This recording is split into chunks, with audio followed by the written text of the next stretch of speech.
What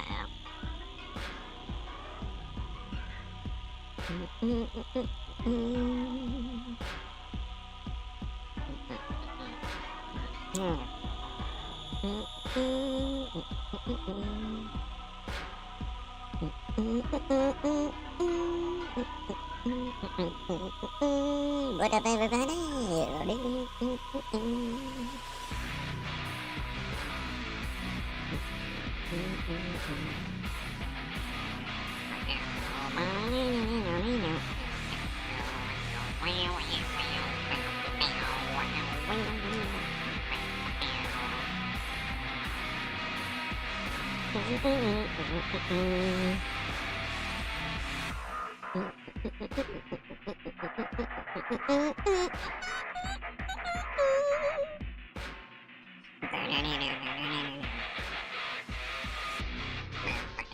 Wow, we're only 2.5 second delay? Not bad.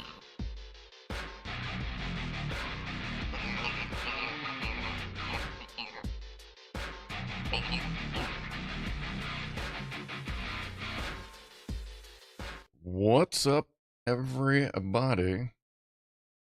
How are you this evening? Welcome. I am Scrufdog. This is Live After Clive. And we're just doing our thing. We are the after party. Welcome all who are here. If you're joining late, check the live button. Make sure it is red if you want to follow along live with chat. Usually we had our early crew in here. Gasmaster Joe Russ, Phil in the kitchen, Franco Walker. We have a bunch of people piling in as well. Herbert Trowels of Fantasy. What's up, Delta Mike? Mouse in the house. Maddie is here. How you doing? Our queen Goofball, Liz Edwards, is here. Steve Aldridge, Sweet Bug, Gassy Mashy. He's there. There's Bob S. Bert Macklin. Countdown audio ripped from Zero's demo game disc. Now that is White Bat audio. But yeah, a lot of that sounds over. That's copyright-free stuff I use. 404, what's up? JB, Kurt, Admiral Rascals, Samuel 9, everybody's piling in. How are we this evening? So, let me click some buttons to make sure everything's kind of working there. All right. If you're new, let's see, in about 10-ish minutes, we're going to do a VertoThermoWhoofle. That's a woofle with a thermal camera. In about an hour, we're doing Pussies and Piano with Pianoman Rob. I should probably cue up some music for that. I knew I was forgetting to do something. Anyway, besides that, we'll chill. We'll talk about a whole bunch of space news stuff. A bunch of stuff happened this week, which is all very positive and negative at the same time. What's up, Gary? Appreciate that. Let's do, I don't know. We'll do that one. We'll do that one. I don't know when the last time we did that one was. What? Wasn't there used to be a thing where you could see the last time you actually accessed something without going in the properties? I don't know. Hopes and dreams of, woo, Rob playing. Hold on a second, let me set up Rob's thing real quick. That's it. All right, close that down. So, Craig Matthews, may I provide a video link in your chat as well? That is fine. What's up, Rasher? Thank you. Rasher has gifted 5 memberships to the Gaggle of Goofballs, the channel membership, where you'll mostly see like forklifty videos, some behind the scenes stuff, some early release stuff. You'll shortly be seeing me fix my 3070 that I just repaired on bench a few hours ago. And he has gifted those to Mike Christofferson, Laz, Danny BF, Miss Eris, and M. Welcome and welcome back to the Goofballs, and don't worry about this, it's broke. We have very gifting members, and they basically kept going one day until it just broke the whole notification system. Cheers to that. So, cheers to the Goofballs and to everyone who helped break our notification system. What's up, happy little fox, Benji? That's almost orange, but that's more peach. It says he's not sorry. That's Fine. Here's something orange. And if you've never seen these, then these are amazing. And yes, that is that big. That's American snack food for you right there. Oh, space is fake. Space just isn't there. I mean, that part's true. I'll give you that much. I mean, space just isn't there. All right. Let's see. I need to grab, actually, you know what? Why don't we just go ahead and do this? Oh, okay. Well, guess we'll do this then. Yellow? Mm-hmm. Yeah, no, I still think it's a flying coffin. Yeah, that was 5 that failed. Mm-hmm. Yeah. Yeah, we'll talk about it, round 6 probably. Maybe sooner. We'll see. All right. All right, thanks. Thanks, bye. Cheers, everybody.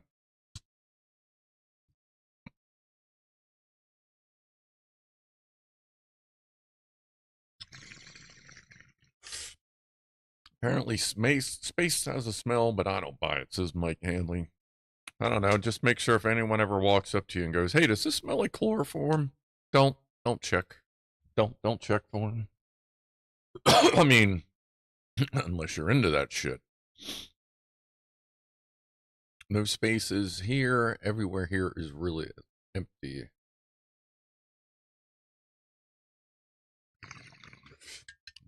Those hydraulic hoses on the Yale were a real pig to replace. Well, you know, like, says, what was that, Electron? Yeah, Electron Box. That was one of the videos that came out. When you design a piece of equipment and you purposely place rubber hoses over lead acid batteries, and I don't mean like car batteries, we're talking like like, see this box here? You can kind of get scale for that. Like, that's the box that this chair came in. It's like 3 by 2 by just over, you know, like almost a 1.5 feet. Like, that's one of the 2 batteries that are in these things. They create a lot of what we call vanilla frosting. When the acid just leaches out and gets all everything, it looks like vanilla frosting. Well, when you know that that's going to happen to a lead acid battery, forklift, why would you then design this piece of equipment to have rubber hoses running directly under that compartment, which is wide open, like, well, little holes where like the rollers are? So you have a compartment that literally just collects battery acid, and that's where you want to put 3 of the most important rubber hoses on the entire forklift. And guess what happens? The acid ate through it, and there was almost a very, very, there could have caused a injury the way it failed. Ooh, does it taste like vanilla? It does not taste like vanilla. If you work on those enough, you will accidentally find out sooner or later that it does not actually taste like vanilla. What's up, Maurice Walker?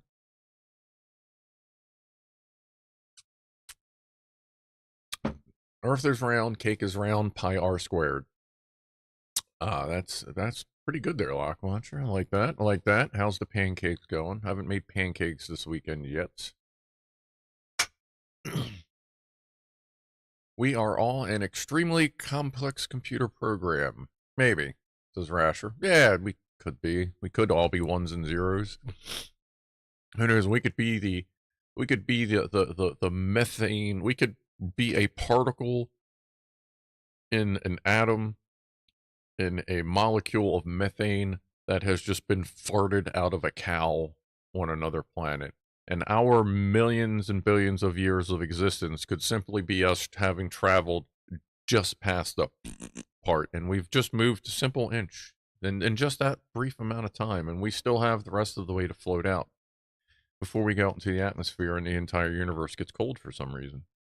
Well, colder. I don't know. Yeah, or we could be someone's AI. This is the David Kimano. Oh, planned obsolescence. That is definitely a word of the century. Oh, yeah. Yeah, it's time for the VertoThermoWhoofle, according to Queen Liz. So let us do that. I already filled it up with woofle juice. I actually remembered this time. All right.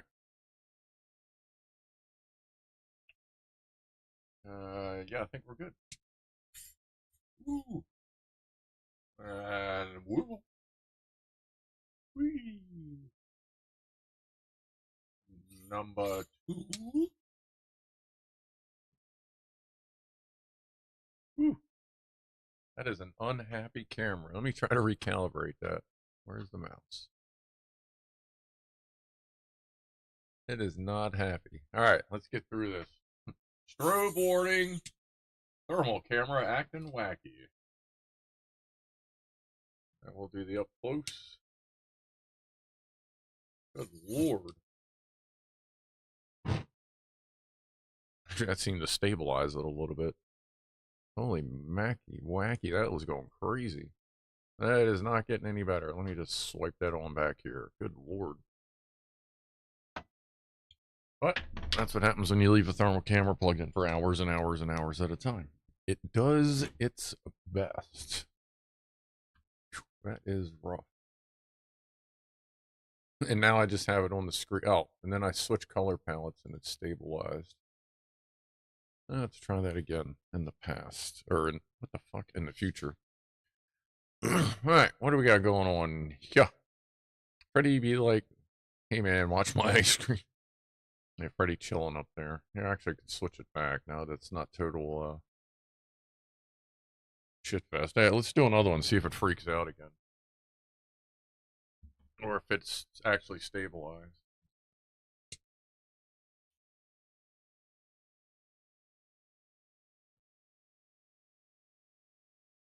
Oh, actually stabilized. Alright. Little bonus woofle. Whoosh. Alright. Yeah, let's try that in the past, says Franco. Yeah, you know.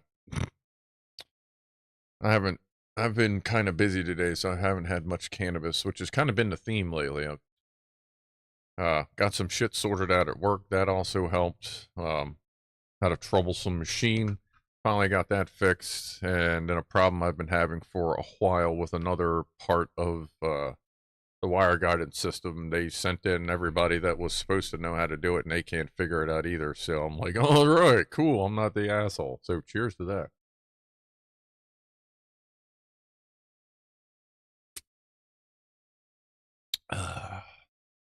Made sure I picked up some fruit smoothies or fruit shake supplies, whatever you want to call them.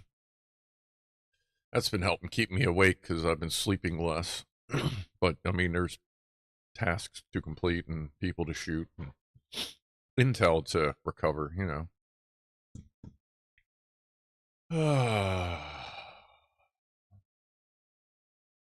Take more cannabis. Yep.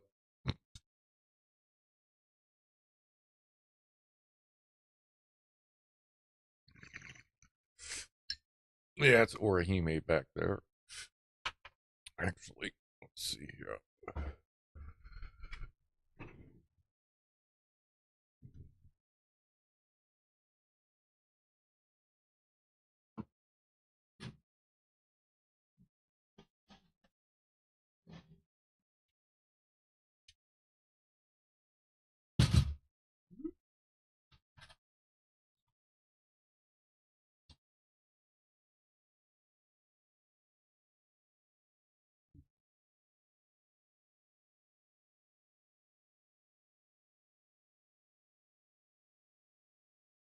Ooh, what?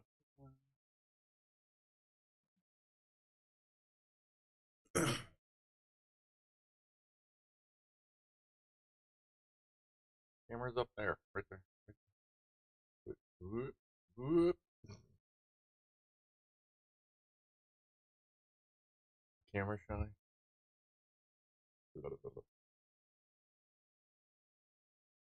That's Orihime, if you don't know. Looks like she might be getting ready to shed soon.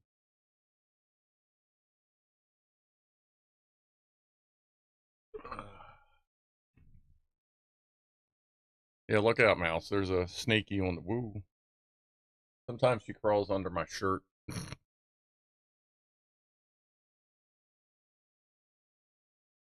Yes, she is a corn snake. She is 17 years old.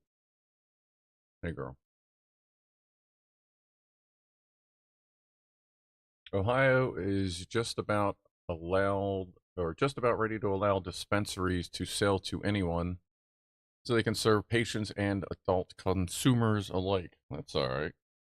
You'll see drinking and driving go down once once cannabis is allowed to just adults in general.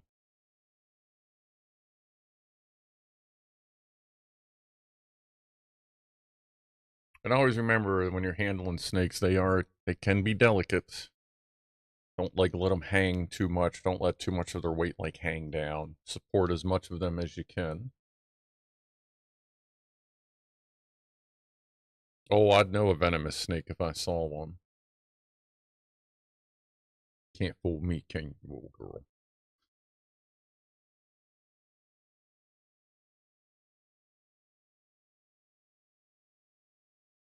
Guess that snake is off to college. Yeah, we're gonna have to start saving up for the snaky college fund. Where are you going? Like everywhere but the little black dot. Right there. Right there.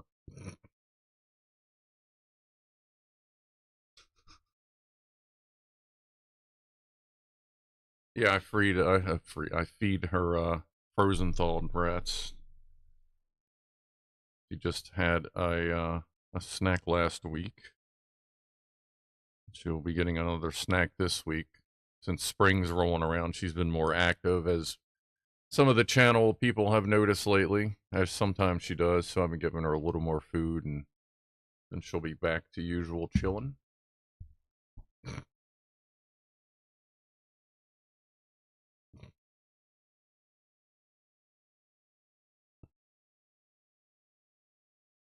Yeah, but she is of the snakes I've had, she is the last one. Everybody else got old, and one of them got sick a long time ago.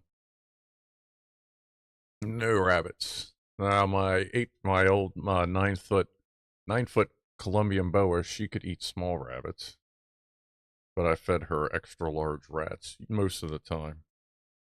The occasional neighbor's kid, you know. Look at that old lady. And if you listen, like while they're around, you can even hear, like I can still, even with the headphones on, I can hear her breathing sometimes. You just hear those, like they almost like huff and puff every once in a while. Not as an aggressive thing, just like part of her breathing. No, she won't eat any bunnies. No idea where she's going.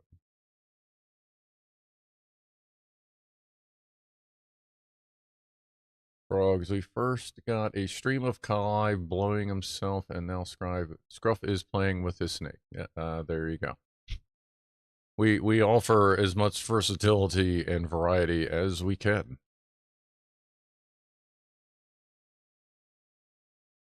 So card repair then, yes. Yeah, the 3070, the fan in it went bad at some point. Noticed it earlier this week, so today I replaced the fans on it. And I recorded the process. Like, there's a bunch of videos on it, but, you know, there's some people like to chill, hang out, so I recorded that process. I'll put that on the members thing probably next week, and then over to public soon-ish. But everything's fine. Went pretty uneventful. Everything worked. All the screws came out. One of them was a little stripped from the factory. You know, cross thread's better than Loctite, but that's just fine. She doesn't quite. I don't know that getting hot boxed is something that she necessarily worries about.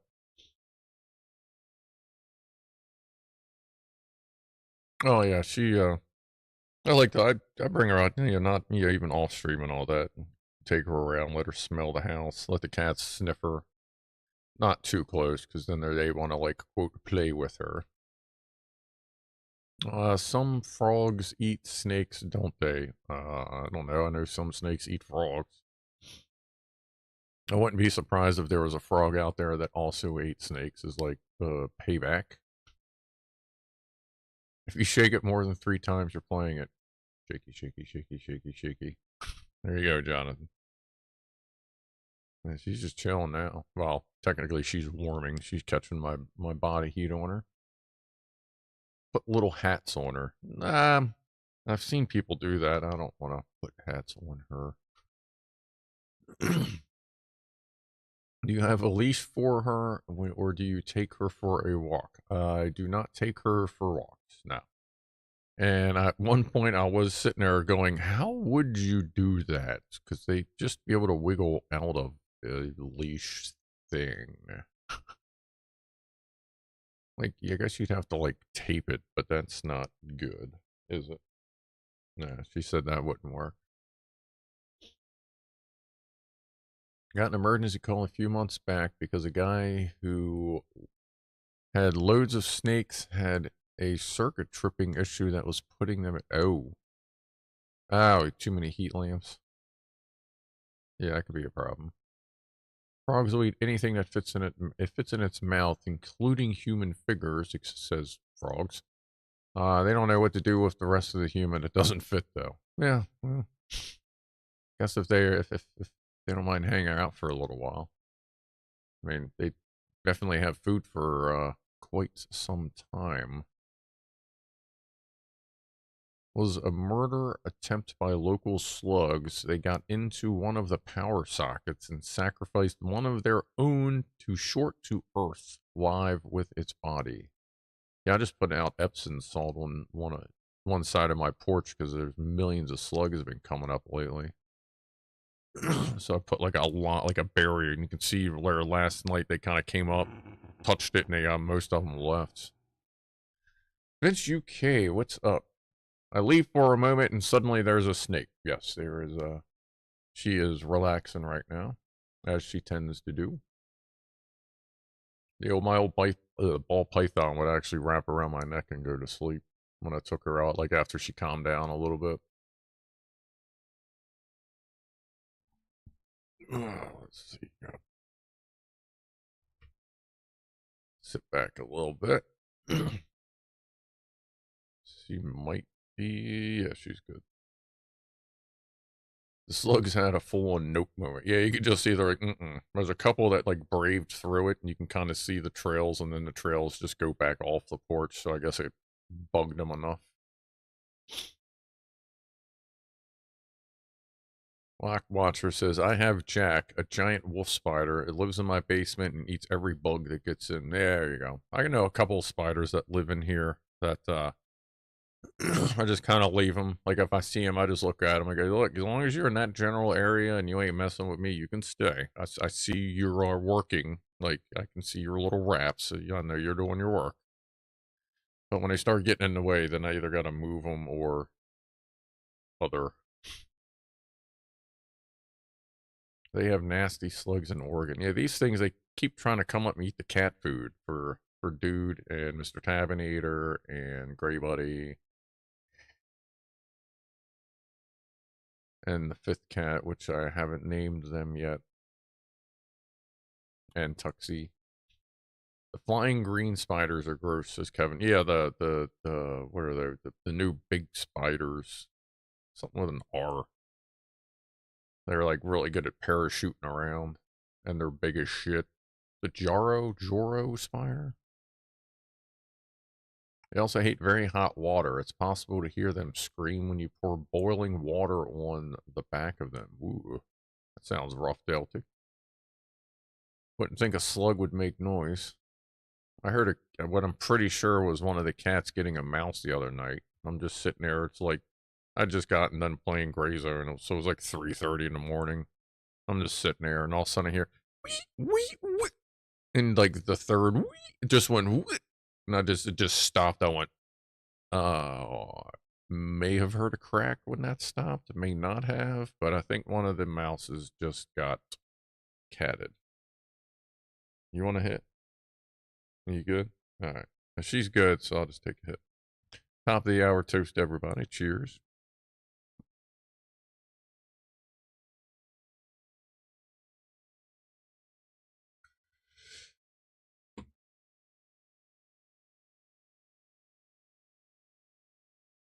Maybe I should get it. If she's going to chill like this, like during stream, I could maybe try this a little bit more often.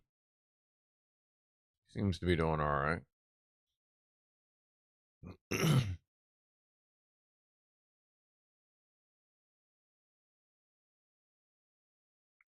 used to have a cute little 1-inch wolf spider that lived behind my bird painting. Man, I mean, if it doesn't mess with anything, like, I don't see any problem with them being there.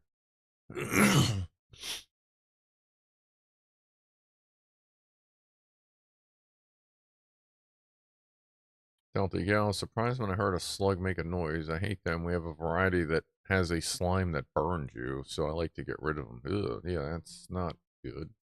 Sheesh.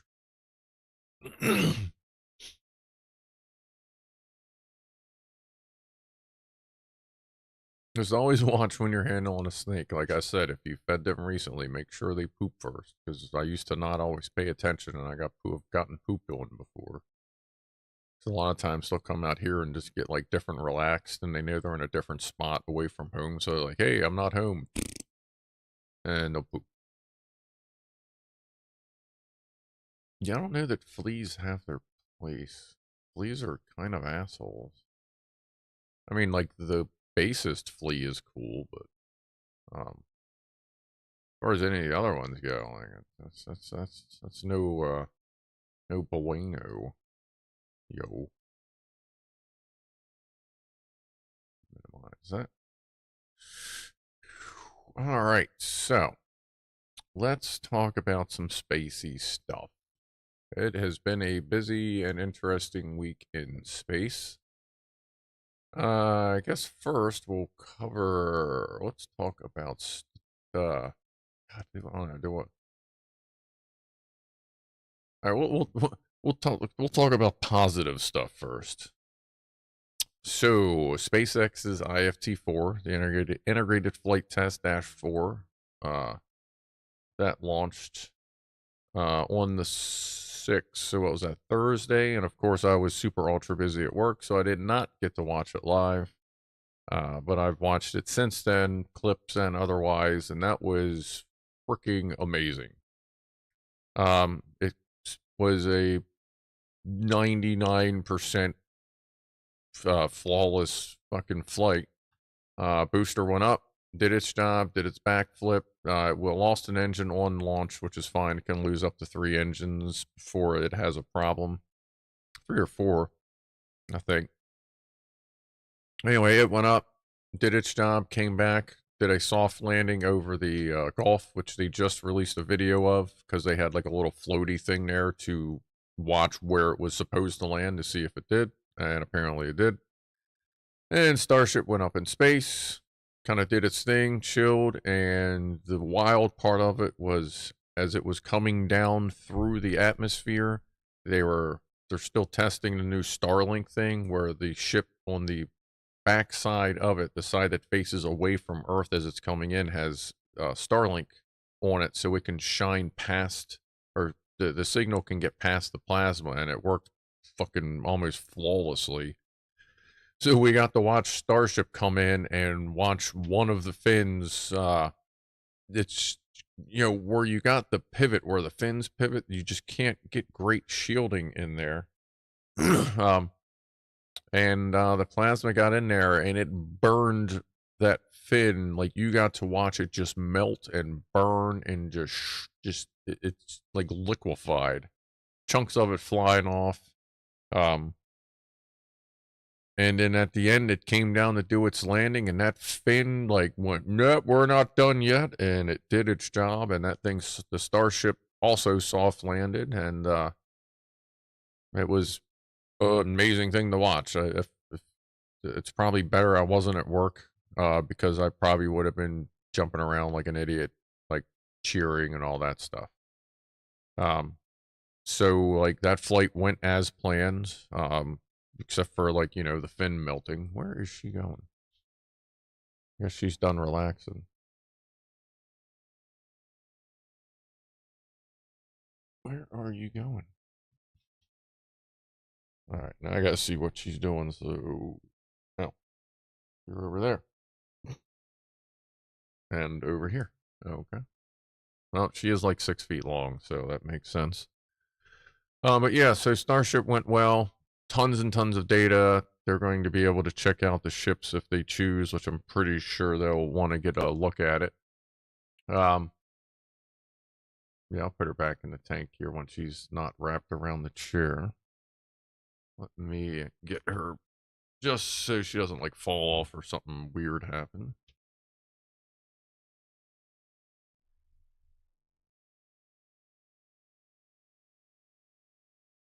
You threw it? No.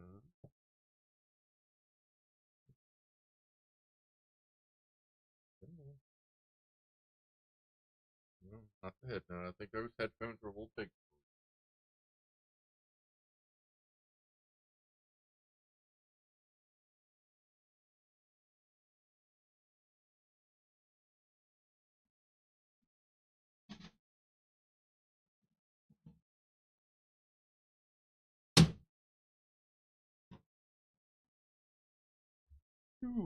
Alright.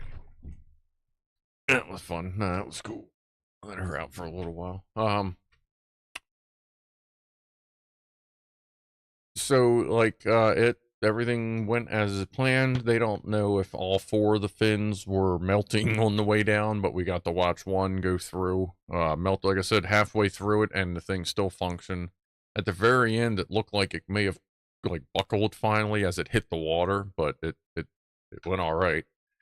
Definitely wouldn't be in any kind of reusable mode. The booster may have been.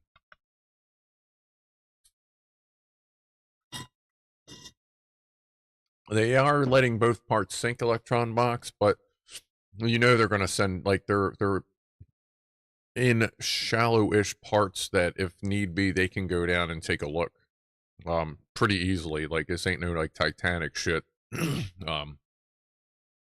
Like, they are in spots that they can easily send, like, most simple submersibles to go down there and take a look at it.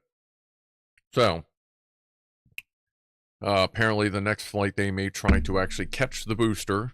And Starship, I don't know if they're going to throw a freaking drone ship out there, or, you know, maybe have a spot on land they want to try and land it. But I know they have said on the next one they are seriously considering catching it on the launch pad it launched from. So we'll see how that goes.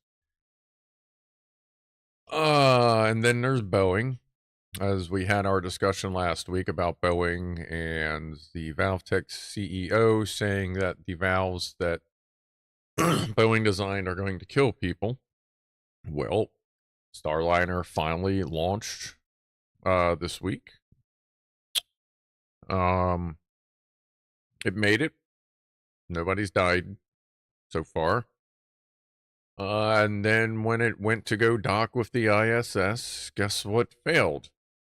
5 of the fucking valves failed, and it had a helium leak, which means, like, they use the helium in there as like, baffling, basically, for pressurizing the fuel so that the fuel stays liquid and doesn't, like, you know, gas out, because helium is non-reactive or inert.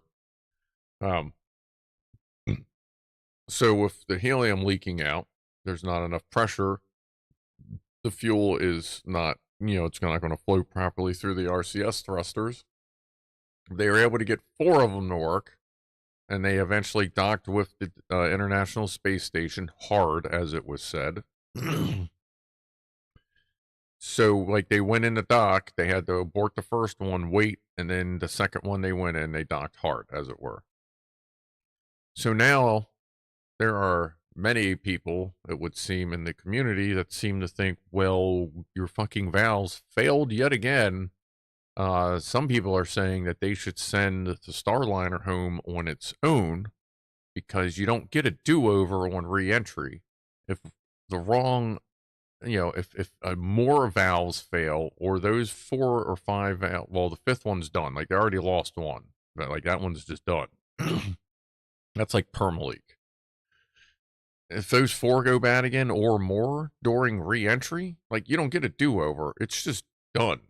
So a lot of people are kind of saying, why don't you leave them up there? There's plenty of supplies. You can make it work, and they can come down. Like, we can work missions out, and they can come down later.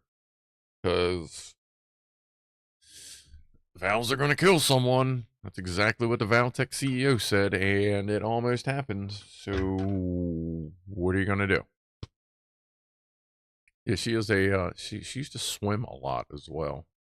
Franco Walker says Starliner is a death trap. Yes, it is a 6-point-something billion flying coffin.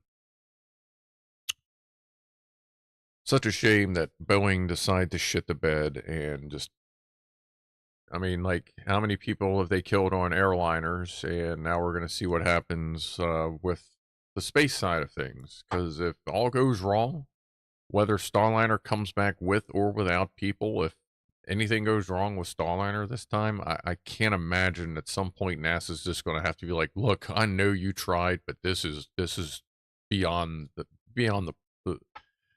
you will never be successful at this. There will always be lives at risk. I cannot believe NASA's even considering. It's freaking scary. What's up, Josh Oman?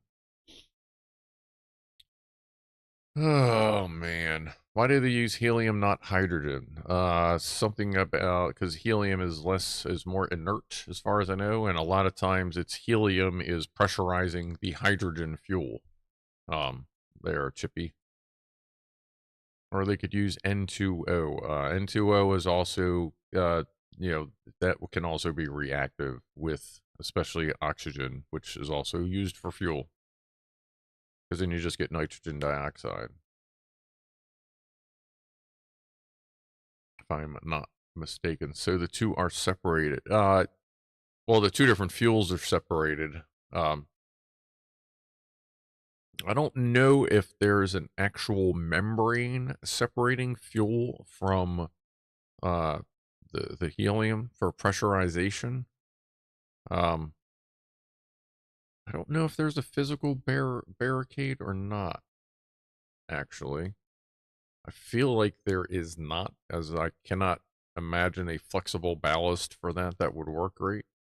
There is no membrane, says Andrew. Okay, I didn't think so. I can't imagine how that would work with cryogenic fluids and our current technology.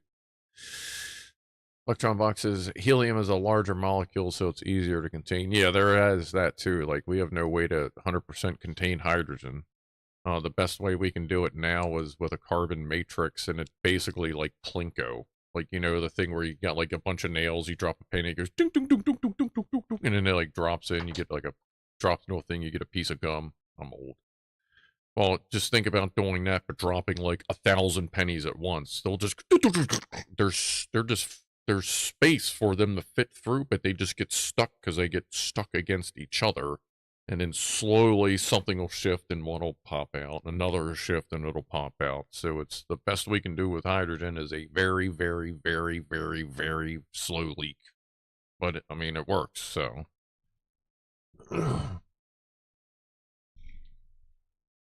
Latex doesn't contain helium very well. Yeah, I wouldn't think it. I wouldn't think it does. There, Jonathan Hughes. Yeah. Well, yeah, I would say just the fact it's a much larger molecule and it's pretty non-reactive. I guess that would be the best reason for it. I know we have a limited supply, but I think that's the only thing they've really found that works well. I don't, like someone said argon in there somewhere. I don't know why they wouldn't use argon. Maybe that's something, maybe there's something reactive with it. Well, I mean, I guess you wouldn't be able to use it with oxygen. Liquid oxygen, I wouldn't think. NO2 is inert in most circumstances at around 500 psi and 600 degrees. It becomes quite reactive, says Redneck Atheist. Yeah, I don't, like, I don't know the science behind the pressurized. Like I understand why, I don't understand how. I guess hydrogen is or helium is non-reactive versus all that. I know. I guess I got basics of it, but anyway. So Boeing's valves, they just fail. That's just what they do. That's Valve Tech told them this design will not fail. So Boeing stole the patents and reused them, and then they got sued for it. Like that's in the news. It happened. And they continue to use valves that has been said by that'll kill people, and they're about to do that. It's insane. Argon is an inert noble gas. It's the same column as neon, says Admiral Rascal. Okay. Hell. Chippy says, I shall stick to being an electrician as it's not rocket science. No, not. Some people like to make it out like it is, but, okay. So tonight's selection of Electron Box is kitty cats. I don't know, that's just how that is. Okay. Here's one kitty from Electron Box. Wow. Can't tell if they're very relaxed or they're just sick of somebody's shit. Ooh, look at that. Oh, and this was 10 years ago. Oh, there you go. Kittens. That's from Electron. Appreciate that. Helium has a higher mass but is smaller. Yeah, okay. Ooh. 1% of Earth's atmosphere is argon. Really? Hmm. Electrical stuff is just a lot of code. Yeah. Yeah, the code book around here is pretty thick. Like, what is it? Oh my god, I used to know. What the hell is the N? I used to know the frickin' code, American code book, the name of it. And I don't know why I forget it. All of a sudden. I'm stuck in my head. I'm thinking like NC, NEIC, CI, whatever, the NIC, CIC, whatever thing. It's not that. It's like 4 letters. The American code book. Oh my god. The NEC, yeah. Is it NEC? Yeah, NEC, yeah. Up to 70? I think the last time I actually looked at that, one of those books, it was in the 50s. I'm thinking. The white kitties are higher in hydrogen. There, Mr. AK.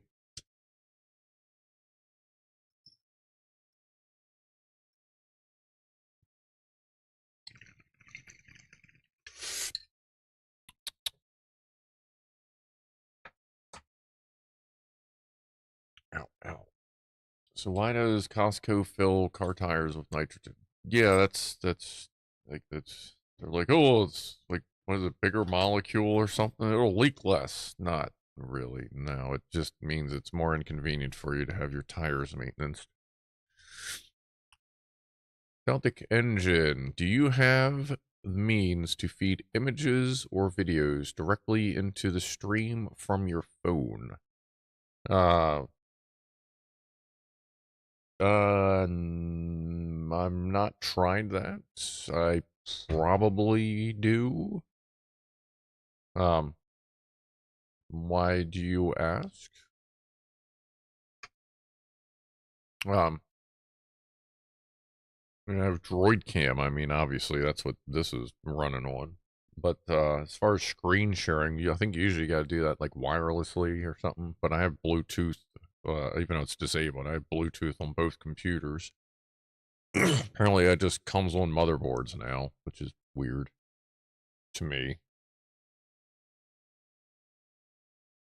We do a lot more science in our electrics than the US, says Chippy, because ours is published by electrical engineers, yours is by fire prevention people. Well, when you say electrical engineers, do you mean NICCIC or actual electrical engineers, not just people with a crackerjack name tag? NFPA 50 is old NFP 50 standard for bulk oxygen systems. That okay.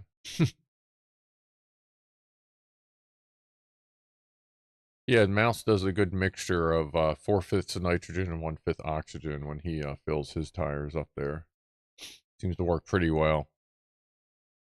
Craig Matthews has returned.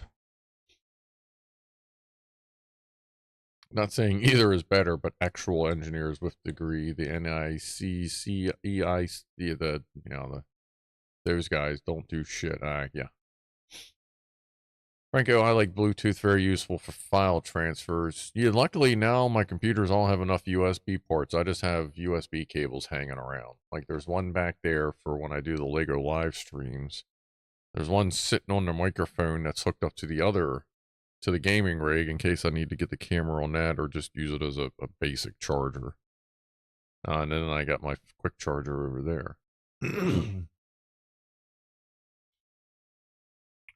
Electron Box. During lockdown, I used Droid Cam to turn my old phone into a webcam. That phone got hot. It barely gets warm. It does all right. The battery in it is definitely showing its age. So once that finally decides it's done, I'm either going to get a camera or rip the battery out of that and just put some 18650s on it and just build the thing. It's the thing that really pushes me from wanting to put 18650s in it is it's just a kind of annoying because it's very old phone, so it tries to update itself, but the update, like it just fails obviously all the time. I don't know how much longer Droid Cam is going to have support for it, but I mean I can still use it on this for Lego nights. And I'd love to get something that you just turn on and it just fuck it. Like I don't have to fuck with it every time I use it. I don't know. We'll see what happens. I don't know if I'm going to get like a camera or like a pro-ish style, I don't know, whatever fucking webcam thing like an Elgato or some higher end thing.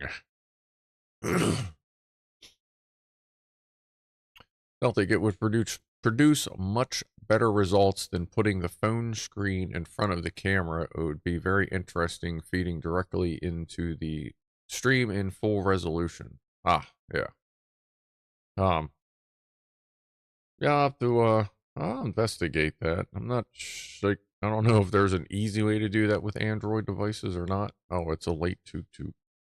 My bad. Jack Attack getting all pissy. Asshole!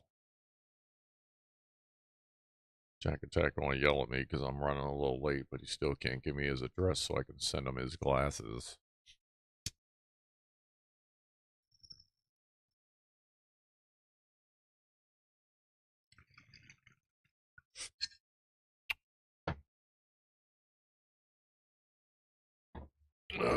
Nice.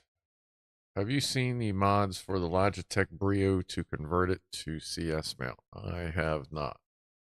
Never really looked much into modifying like webcams. Like I have, like right now, the quote best webcam I have is the backup camera for StreamYard. Because when I'm doing StreamYard, I can't. It's so many back feeds into other things to make it work right that I can't. Whoever I'm talking to on StreamYard, like when me and Clive did the live stream, you see this camera. Clive sees this camera. This is the 930E, the Logitech 930, and it's not bad, but I mean, you can see it smears a little bit more. The lighting's a little harsher, I guess. And obviously the angle's different, but that's just because it's sitting on top of the speaker. But like, and that was like $150 when I bought it in 2020. So I'm kind of hoping if I got to spend that kind of money again, or like, I think the Elgato thing's like 250. Like that shit better look at least this good for a phone that's fucking 8 years old. You know what I mean? Like if you're gonna sell me a dedicated camera and it's over $200, it better do as good as an $800 phone that's 8 years old. Like that would seem uh, um, pretty reasonable expectation. But that's really my biggest concern. But most likely, if I have to, well, if and or when, whatever I have to replace this, it'll just probably just order it through Amazon Prime, because if it's craptastic, I'll just send the thing back and figure something out. So let's see. Oh, Hubble, the Hubble Space Telescope. It is right now. It's running in like full safe mode. So when it launched, it had many gyroscopes in it to help measure speed as it's turning, and for its control systems as it's aiming at different positions to take pictures. Well, up until May, it was down to its last three, and one more finally failed. So now it's down to two gyroscopes, and it is stuck in safe mode. So right now they're trying to reprogram it to work on one single gyro. So it'll have one and then one backup. And so we'll be getting less from Hubble because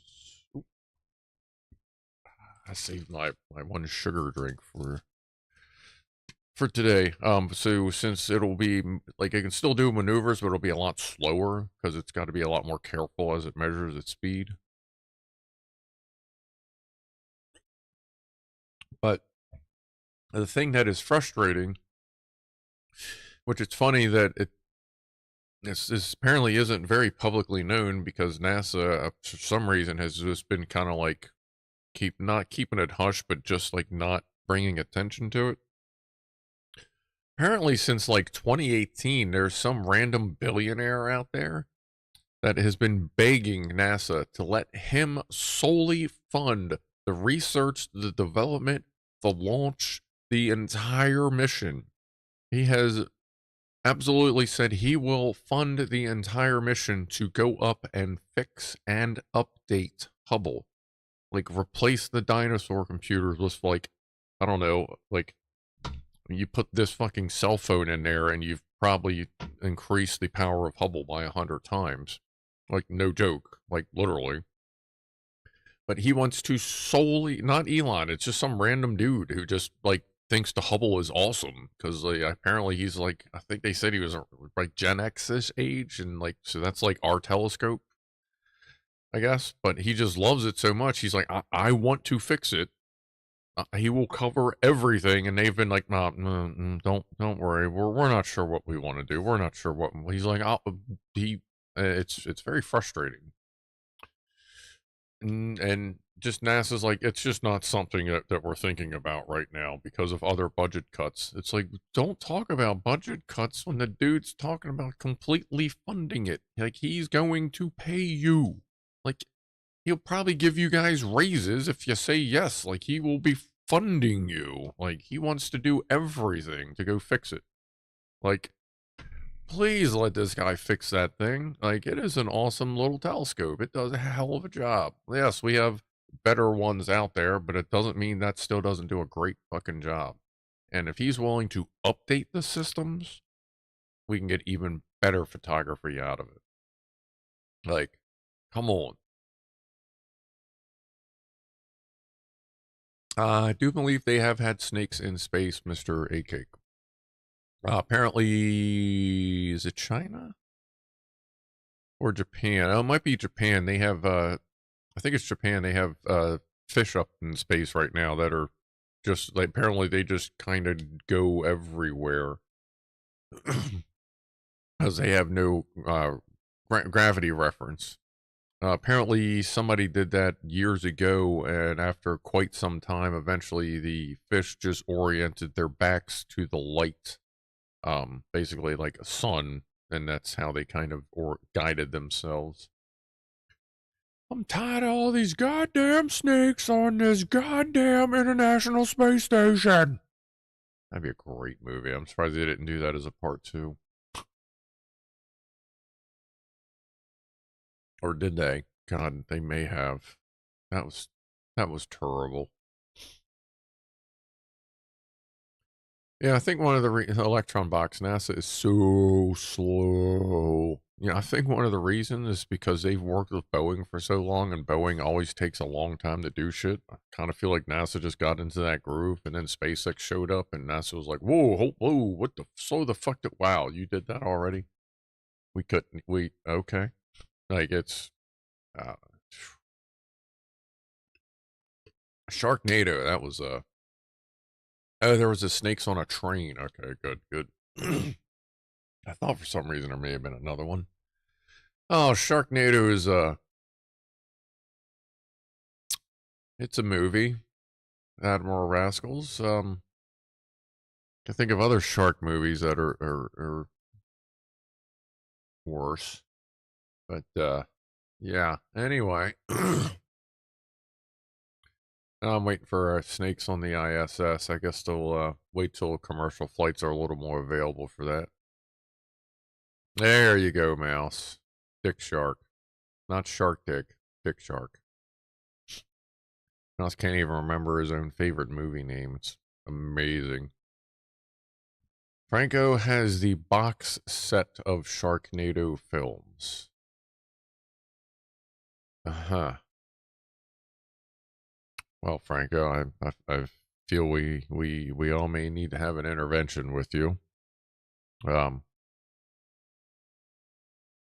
That is I'm not sure why you would actually say that in public. That seems like a risky move. Jaws on the moon. There we go. Franco. Oh, Franco. Oh man. Okay. All right.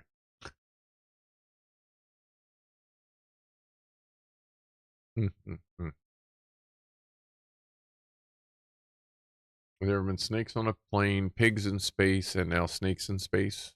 Yes, Bob. Yes. I think of those pigs in space would be the most popular one.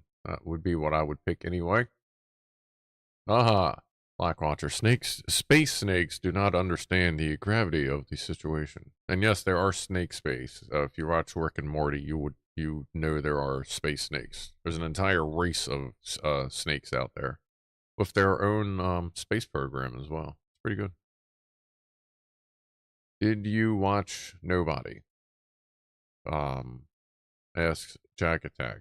Did I watch No? I mean, I stare at walls pretty often. What's up, Lori?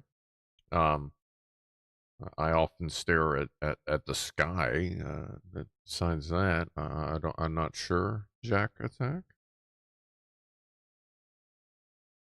Redneck the Atheist. Space Truckers had Cube Pig. I kind of remember Space Truckers. I haven't watched that in a very, very, very long time. The film Nobody. Did I write that down? Oh, well, yeah, I did write that down. I'll write it down again. My, uh, I have to finish reinstalling my VPN on the media server, before I, update my library, as it were. So I do have a list. Sharknado 3 had sharks in space, says Lockwatcher. That is something special there. That's really that's pretty good. All right, we have Pussies and Piano coming up here in a moment. Let's see. Hubble's in safe mode. So hopefully we can get like keep that thing going and then they'll just let that dude fix it. Let's see. I think I mentioned this before.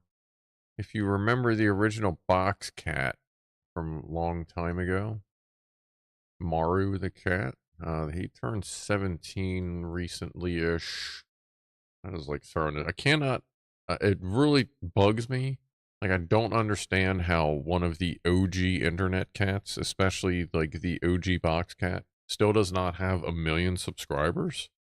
And the channel's been around for about 17 years, at least with Mario on it.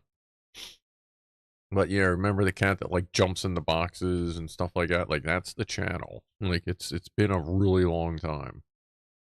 And now there's 3 cats, so it's pretty cool. What happened to people calling into the show by telephone? Asked Nigel Gunn. You know what? That's a good question.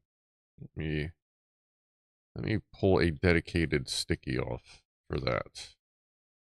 Because I do need to get that resorted out and get everything logged in on this computer. Let's see, Google, and get the sound worked out. Google Voice, and what was it? WhatsApp. Let me try to get to that this week, get that sorted out, so we can do another call-in show. Because right now everything's through the phone, so let me put that right there. I will get that sorted out. Finally. I just keep forgetting. My bad. Chippy says Mario is lovely. Oh yeah, Mario is good. Oh yeah, Laura, you missed it. Orihime was sitting on my shoulder for like 10 minutes or so. Pat her out. Just chilling. She was flopping around for a while, but then she just kind of sat on the shoulder and we all chitty chatted. The corn noodle, yes. The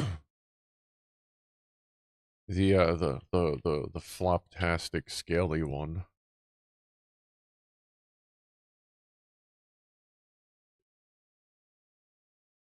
She's the one I believe I've showed the picture of where she can actually climb up the side of a door. Like, she'll go on one side. Like, say this is like, like if you're looking at the edge of the door, like we took the door and turned it sideways. Like, she kind of like grips one side, goes around to the other, and then grips and then goes up, around, and then does this weird zigzag thing so she can climb up the edges of doors, which is just great nightmare fuel for anybody that doesn't like snakes when this thing's just climbing up at you. Let's see, I'm right. I want the correct camera view. And let's get ready for Cat plus Rob. That's not. There we go. All right. Hopefully that should stabilize. There's Tiny Mama. What is she doing? She's staring at my foot. All right. Rob had a bunch of stuff to do this past week. He's got a bunch of things to catch up on, so he is getting some things sorted out. So we're gonna play whichever one this is. It's this Raindrops in Blue. I can't remember the last time we played this, but we'll go ahead and rock this out. And as soon as I check the levels when I push play, I will go feed the kitties. And here we go.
All right. Thank you, Rob. He usually watches back, so thank you, sir. Always good to have your music chilling in the background. I had some goldfish while we were waiting. Not like gold, the crackers.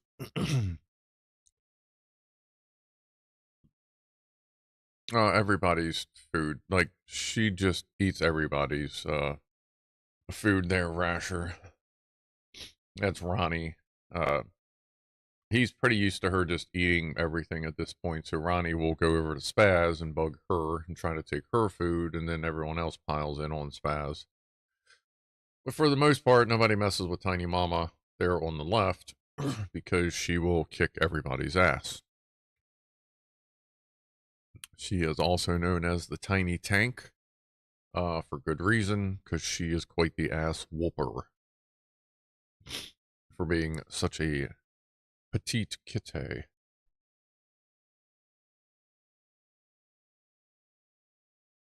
Yeah, I need to find an area, a mic, because I could use, if I can find a microphone that would be good for capturing, like thunder and lightning outside, like thunderstorms, as opposed to these lapel mics, which work pretty good up close, but not so good to like capture like thunder and lightning outside. So I got to find a good microphone for that, which I'm sure, a couple, I just need a specific microphone type, I would say. Like this is a cardioid microphone, so it's very focused in front, not so much on the side. Although, I mean, it works, but there's definitely a drop off. And then they have like the other ones, whatever the opposite of that is, where it just picks up everything. But I have to find something. It's not necessarily a specific brand microphone there, Mr. Bird. It's like a type. Like this is a cardioid dynamic microphone. We also got to watch because I don't want to stick a 48-volt microphone outside. If it's not going to be super waterproof as well, because it also needs to be something of a waterproof microphone.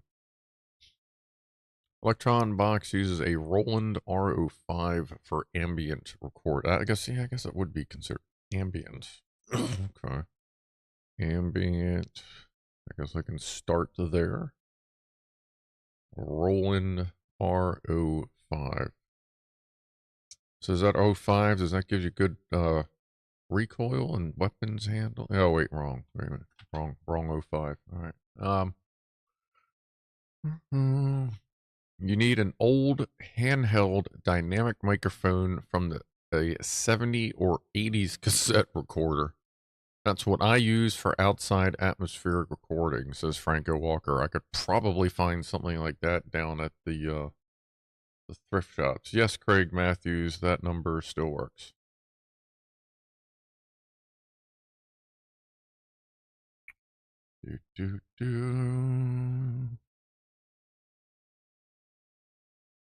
One second here. Let me take care of this real quick. All right.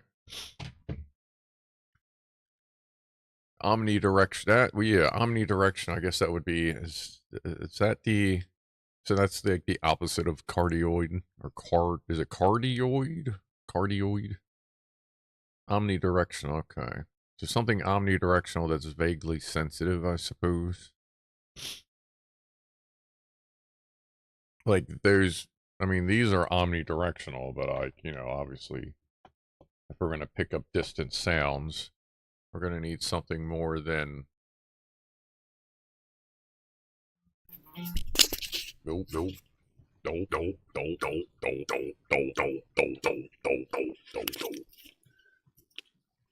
but that little tiny hole echo. There you go. There's two little tiny holes. So there's two little tiny holes. Wow, that echo is horrible. So like I said, it works pretty good up close. You're probably hearing an echo too. I have no idea. But anyway, hold on. Let me put this thing down. This is getting weird. No. Nah. Super Echo. So, like, those are great, you know, for up close, especially for only being like $60. Same brand as this. But yeah, and something bigger, omnidirectional, and fuzzier, like Tiny Mama there. All right, there. And I see now Ronnie's, cleaning up all of Spaz's mess, since Spaz pretty much eats the gravy and just leaves all the meat anyway. It can be a little bit harsh. I've done a live stream with it that apparently went fairly well. It's just getting it settled kind of in a spot and then setting your levels so that it doesn't blow out eardrums or anything.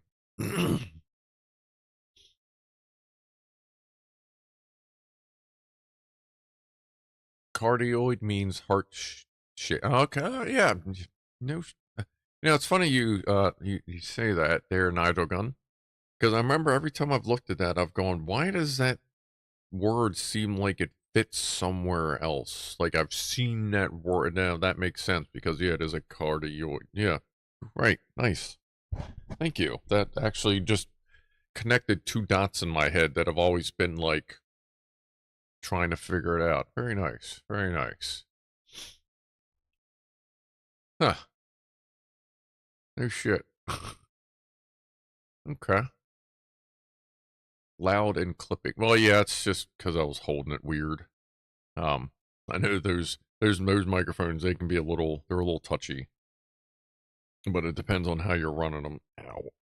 And you should not be speaking directly at them like I just did.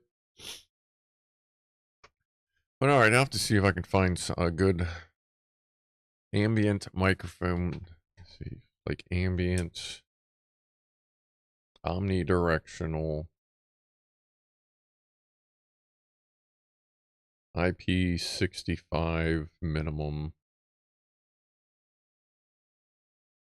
and oh, wireless wouldn't hurt, but not necessarily a requirement. A Sennheiser, I think we're getting a little expensive for just listening to rain during Legos. But yeah, I'll see what I can come up with that's like this. Like Moano may even have a microphone. Like if they have a microphone that would do it for us, then I'll probably just get that because I like their stuff for their price. But I'll see what's available. What? Ugh. Ow. I got a couple of really rough cuts on my leg from bonking into shit.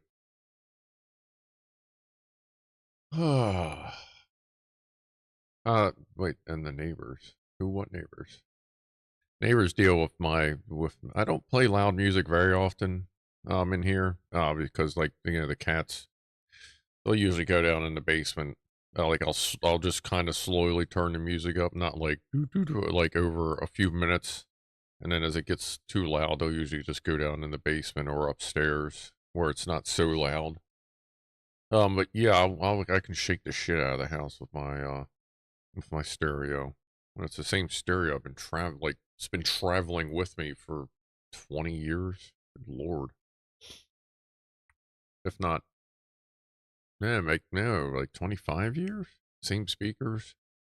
Just upgraded the receiver two or three times. That's Ronnie, if you're new here. Formal name Megatron, named after Megatron Griffin, or Meg on Family Guy. The cats were all named like kind of before they were born, so he just got the luck of the draw. He's the only boy in the house. He's still a little skittish from when his brother still lived here. But he's not peeing as much anymore. But now that the dude is hanging out a little bit more often, he still every once in a while marks the front door. So it's like, meh, that happens. Oh, Franco's getting a little sleepy headed. That's just fine, buddy. You gotta do what you gotta do. Do. So why don't you go nappy, nappy, sleepy, sleepy time?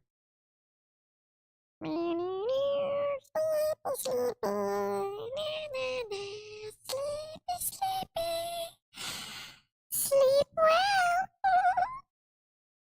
Yeah, I'm sure that'll help. Black Watcher is looking for a 16-inch frisbee-style flying disc, preferably made out of batter and maybe some chocolate chips. Like, that would be a good size fucking pancake, wouldn't it? I feel like I've made pancakes that big before. Good pancake. I might make pancakes again tonight. I made them last Saturday night after I said I would. There's some good ass dark chocolate chip fucking pancakes. Ronnie Butt. You can kind of see his other thing too. Or things. I think I need to order another one of those cat hammocky, scratchy things there. Lee loves sitting in that. I may have to spread some around the house. I'm thinking of getting one of those things kind of like what Mario has. Like it's like a clam. It's like a clamshell cat bed. What the hell is it called? Like a Yaku. I forget what it's called, but like, of course, Amazon doesn't sell it here. They have things that are close, but I like the clamshell cat beds. I gotta get to some pet stores around here to see what's available and see like trying to find like is there bigger places than PetSmart or Petco for like cats and cat things? And there you go. All right. What's up? Like I really wish I could find like a bigger pet supply place. Lockwatcher, you did not mention pancakes, but you goddamn right I did.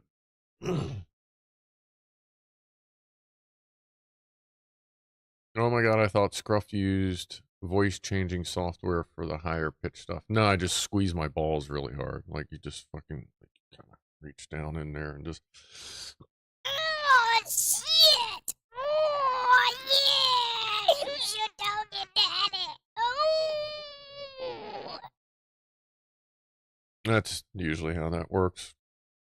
Or then, like, if I need to do the deeper voice, I'll just kind of like punch myself in the stomach and.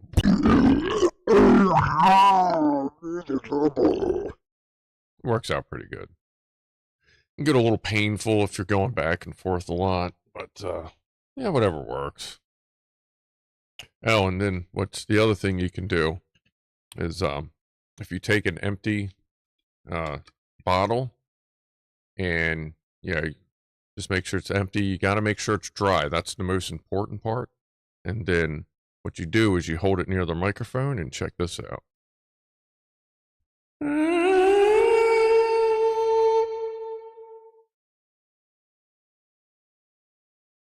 Pretty neat. Pretty neat what you can do with just simple things laying around the house. Cosmo wants out at midnight. Man, it's a party. It is Saturday night. Hold on. Oh, it's Saturday night, baby. Let that pussy play. There we go.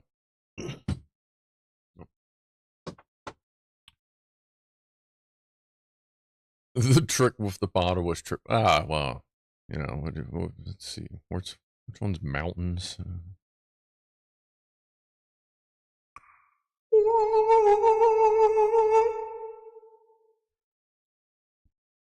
We have fun with buttons here. I have a feeling Scruff is messing with us. Nah, it has nothing to do with the mixing board I have sitting here. I'm Pickle Rick! That's also just because I'm Pickle Rick. That's all. That always sounds like the marshmallow from Bob's Burger. And the marshmallow is cool. Been a while, but I'm sort of back. What's up, Zane? The Magic Puffer Dragon. I do believe it has been a moment. The Get Pished button. The only thing I really don't use, there's other buttons on here. I love that there's dry and wet. There's a button here that says dry wet, and it has something to do with the microphone and music. And then there's one where apparently it sort of mutes the microphone.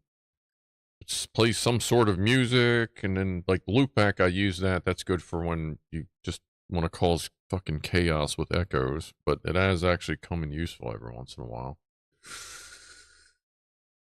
Well, besides that, we have buttons. We have fun. We have too many monitors. Like, fucking for real. But the new one's doing good. I got the new LG Ultra Gear 27-inch Nano IPS 1440.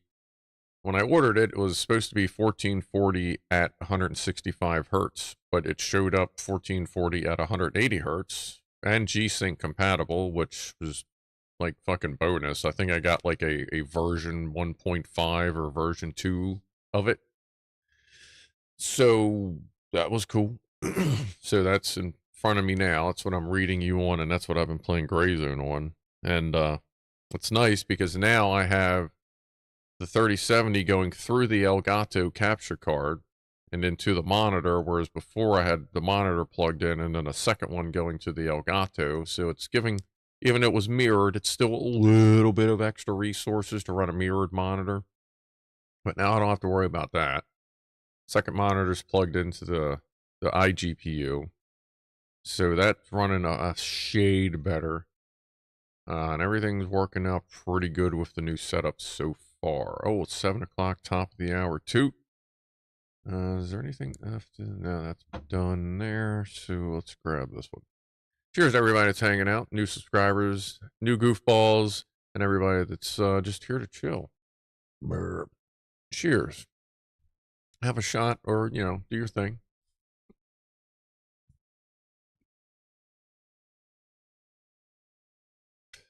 Dry wet is a range of how much the effect is mixed into the digital signal.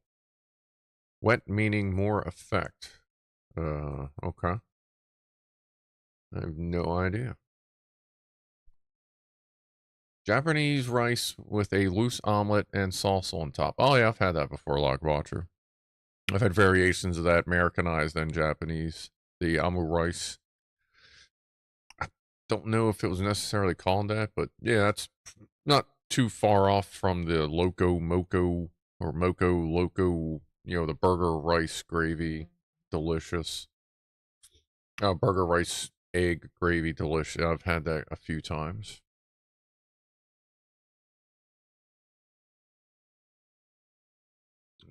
Let's see. I don't know. I don't know if I'm going to hear any difference or if you'll hear a difference, but I'm going to go ahead and hit the button right now.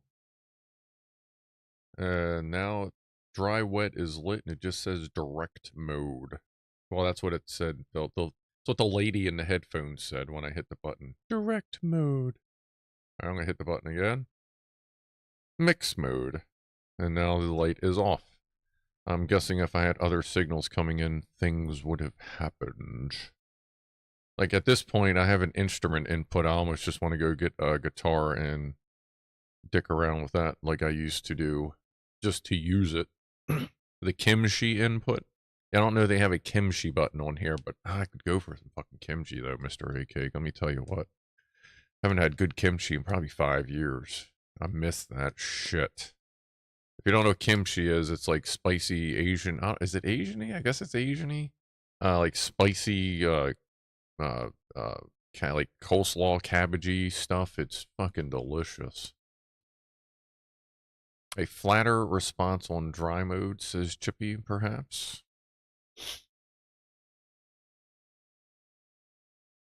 I guess we're all going with Lock Watcher to get food. That's fine. That's fine.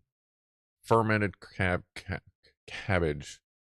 Or fermented kabakaki. That sounds like some sticky cabbage. I don't know. Fermented cabbage. Okay, yeah. Like coleslaw-y, cabbagey, fermenty. Just, it's delicious. There's a hibachi grill thing on right up the road It's like a buffet where you can get all your typical Chinese food buffet stuff, but then they have like the raw bar where you can go grab your meats, raw vegetables and stuff, give it to the dude and he'll do the quick thing in front of you, not like at your table. You just kind of wait in line. He does a bunch right there, pss, pss, pss, stirs it, adds some stuff, little flames, woohoo, party, all that. I'll go up there, I'll do one of them, get a bunch of meats and just a shitload of onions. Then I'll get like kimchi. I'll usually get whatever kind of cool meats they have. I always skip the rice. Like, I'm not there for rice. If I'm at a buffet, like, I can't eat a lot of, well, even back when I could, I just ain't got room for the sides. I'm there for the good stuff. Like, if the sides matter, like, sometimes you need to mix a little bit of rice with something just to make it taste a little bit, like, better-ish, or give it that texture you like. But if I go to a buffet, man, you can keep your corn on the cob. You can keep your, like, little this and that. You can keep your mashed potatoes. Just give me the meat. Give me the meat. Yeah. Mongolian barbecue. God, I've eaten at a couple of those. Ooh, Mongolian barbecue. When I was working in Michigan, I went to one, our hotel when I was out there as a building theaters.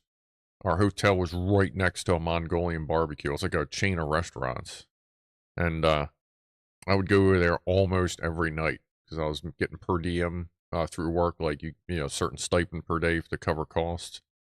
So I'd go over there almost every night, and I got the reputation that they just started calling me Meatball. Like, I'd walk in and they'd see me go, Meatball! Because they knew they would give me, like, your standard bowl. It would be completely full of meat and then onions on top. Usually with another piece of meat to hold the onions on so they wouldn't fall off. And then I would do that, and I'd get like 2 or 3 of those. Back when I could eat that much food at once. Oh, God, that was amazing. That was one of my favorite places to ever eat food, was Mongolian barbecue. Fucking loved that place. God. Scrufdog, direct or dry mode bypasses all filtering and effects. Wet is opposite. Dry or bypass generally results in the cleanest and purest signal. So I guess that would that like bypass noise reduction as well? Or just all like the goofy Like, alright, so if I put this in dry mode, now it says it's in direct mode. I don't know. That's an effect. I don't know. Yeah, I don't know. I'll have to mess around with it. Either way, I mean, I almost imagine I could. I almost feel like I could do a stream in this voice, and like there would still be plenty of people watching. Like, oh yeah, she's gonna be running around for a while.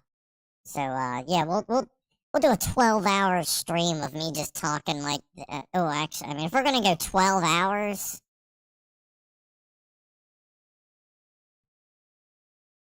I mean, we might as well go all the way if we're gonna go 12 hours, and I'm gonna have to talk like this for 12 hours, and you're gonna have to understand me while I'm talking, and if I'm gonna be talking for 12 hours, I'm probably not gonna have a lot of time for cannabis, and then he's gonna be just talking faster and faster. I'm never gonna slow down because blah, blah, blah, blah, and then it's gonna go on and on and on, and then we're gonna have to listen to that for 12 hours. So let me know what you think of my idea, and we'll go from there. Scammer catcher voice. Oh, God. Oh, yeah. He does those fucking funny ass voices like that. I've seen a couple of those scam buster guys. They do some interesting voices. I've heard a couple of them and going, does he have the same shit I got? Oh, or yeah, wait, oh, did I break the pitch? I think I broke it. I do that every once in a while. Hold on.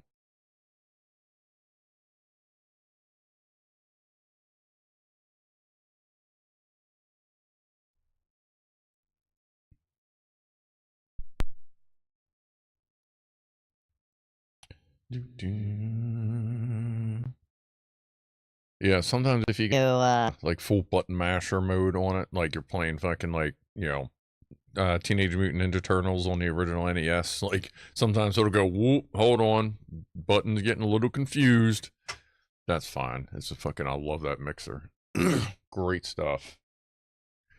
for like the whole setup. I love it. Would I buy that again? Yes. Anyway, try a Brazilian barbecue as they bring the meat to your. Yeah, I need to go to Bungee Skunk. It's oh, what the hell is it? The one that's in the city, and they just built one in Towson. It's Snow.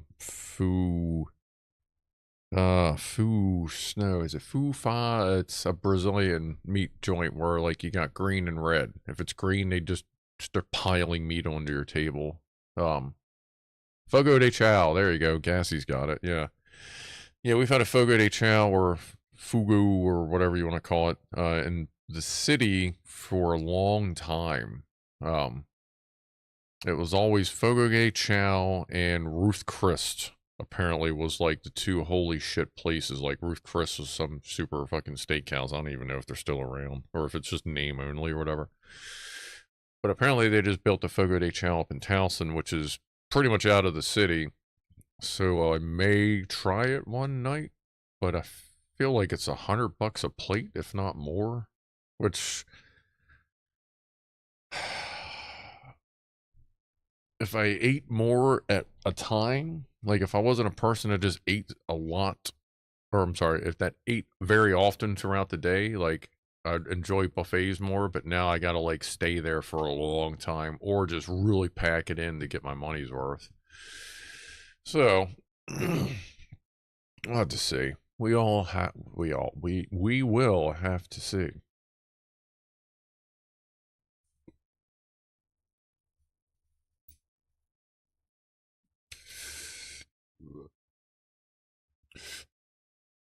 Gas Matter says it's fantastic. Garlicky beef and sirloin all night and gout all week. Ah, there you go, Gassy.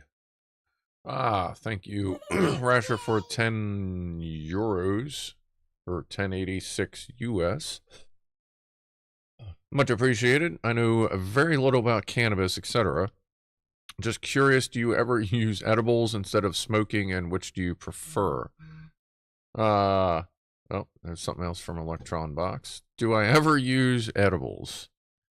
Well, yes. I just bought some more.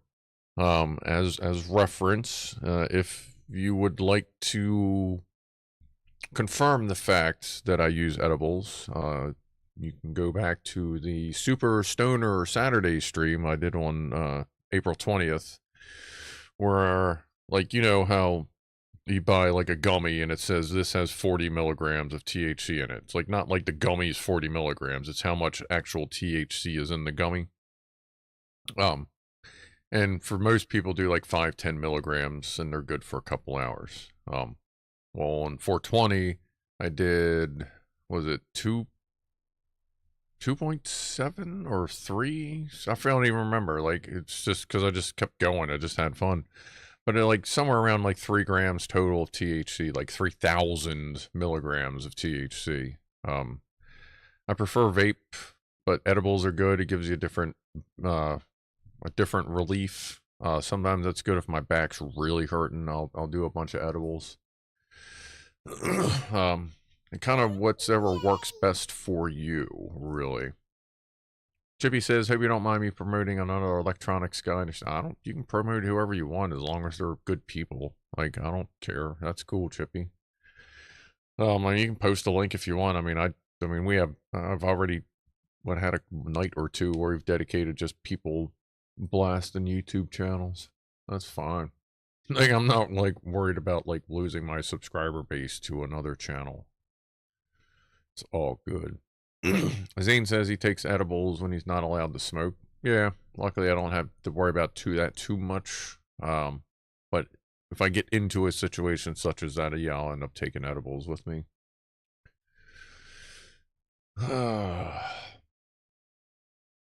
But I do smoke as well. I mean, that's what, you know, this is flower. This is vape.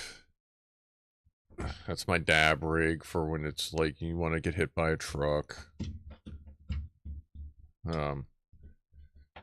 This has crystals of pure THC in it. This is a bunch of hash. I mean, like, and that's just this corner. Like, I have an entire ottoman that is just full of pot. and cannabis related stuff. That's like my main storage place. Well, no, I kind of use them both, but I vape all day. Well, when I'm home, I don't use cannabis in the morning before work or at work because that would probably get me killed, and I need my brain at full fucking warp speed so I can think through all this bullshit sometimes.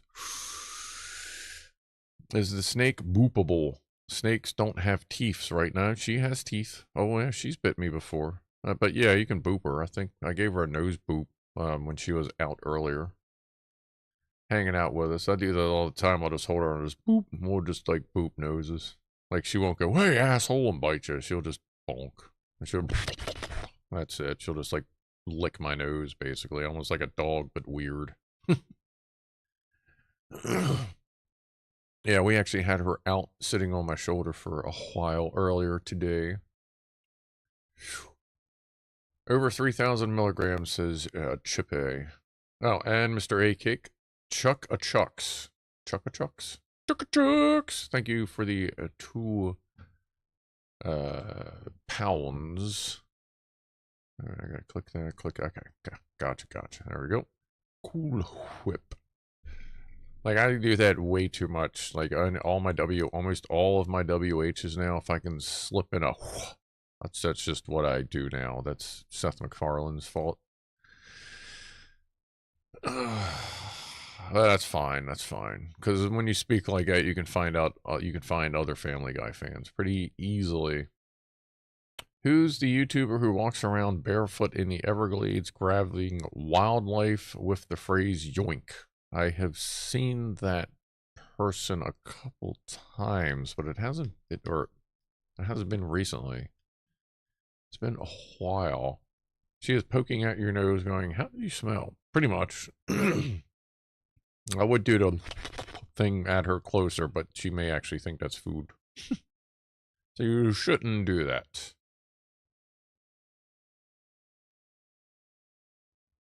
Saying the Magic Puppet Dragon, I need 10 milligrams of my liquid syrup for trips to like Disneyland in May. I have a neck fusion and artificial disc. Ooh. I also have an implanted pain pump that has Dilaudid and Baclofen, and a third RX I can't remember the name of. Crack?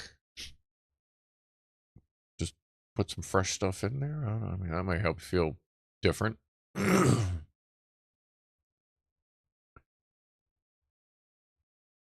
Mr. A Cake does not like Family Guy. Family Guy is not for everybody. That is for absolute sure. Okay, now my voice is probably going to sound different because I just turned noise cancellation to the normal setting. Disney World or Disneyland? I have been to neither. I've been close to Disney World in Florida. In California, I've only really been to San Francisco. Yeah, San Francisco. I have no idea where that is in relation to Disneyland. Peter Griffin gets into fights with the giant chicken a lot, says Adam Rudd. Yes, he does. Yeah, and it's if you don't know, it's all over an expired coupon. That entire thing is because of an expired coupon. And it is ongoing. Although I will say the battle royale between Peter Griffin and Homer Simpson, and actually I feel like the chicken stopped by in the middle of that battle, maybe. But that was also quite an epic battle if you've not seen that crossover between the Simpsons and Peter Griffin. Just the shit talking they do back and forth is amazing. Mr. A Cake went to American Adventure. Why do I feel like I've heard of that? Let me go ahead and punch the microphone while I think about it. Hold on, let me look something up here. Why does that type? That's Opera. I'm trying to I'm gonna I think I'm gonna use Opera as like a completely anonymous, like not logging into anything for when I'm looking up stuff. Adventure Park in Mount Airy. What is that place called? Oh, Adventure Park, USA, Monrovia, Maryland. Okay. It's like I don't know if it's actually any good there or if it's kind of a hole or what, but that's the that's what I was thinking when you said adventure. American Adventure. Good old Wally World. That's it's a good spot. Zap Sparky is talking about women in the nud. All right.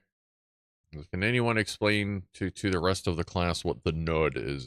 That sounds like it almost sounds like a nougaty fudge thing, which would probably that almost seems more appealing than what he was probably actually trying to say. I think I'd rather see women in a nougaty pudding mixture than just being regular naked. Is that something we can work on, maybe? Get some good nougat? Not nude, noog. Nude, not nud. It's not nude, it's nud. That's our new thing for nougat fudge wrestling. See what we can do with that. Can somebody get on that for me, please? Meg was the chick. Meg was not the chicken. Meg was not the chicken. Originally, it was a dude in a chicken suit, and then it was just an actual giant chicken. Giggity. American Adventure is now a housing development. Yeah, that sounds about right. Nudgigit. I'm also getting leg neuropathy, so I can't really feel my legs and feet anymore. So on June 26th, I get my second spinal cord stimulator implanted to help me feel my legs. Wow. That's rough, Zane. I'm sorry to hear all that. You know what? It's 420 somewhere, so let's do a toast to Zane. Hope everything works out and, like, you know, you're doing cartwheels, like, pretty soon here. You can be our new gymnast and our new Evil Knievel of the channel once you're all patched up. But cheers to Zane. I hope everything goes groovy for you.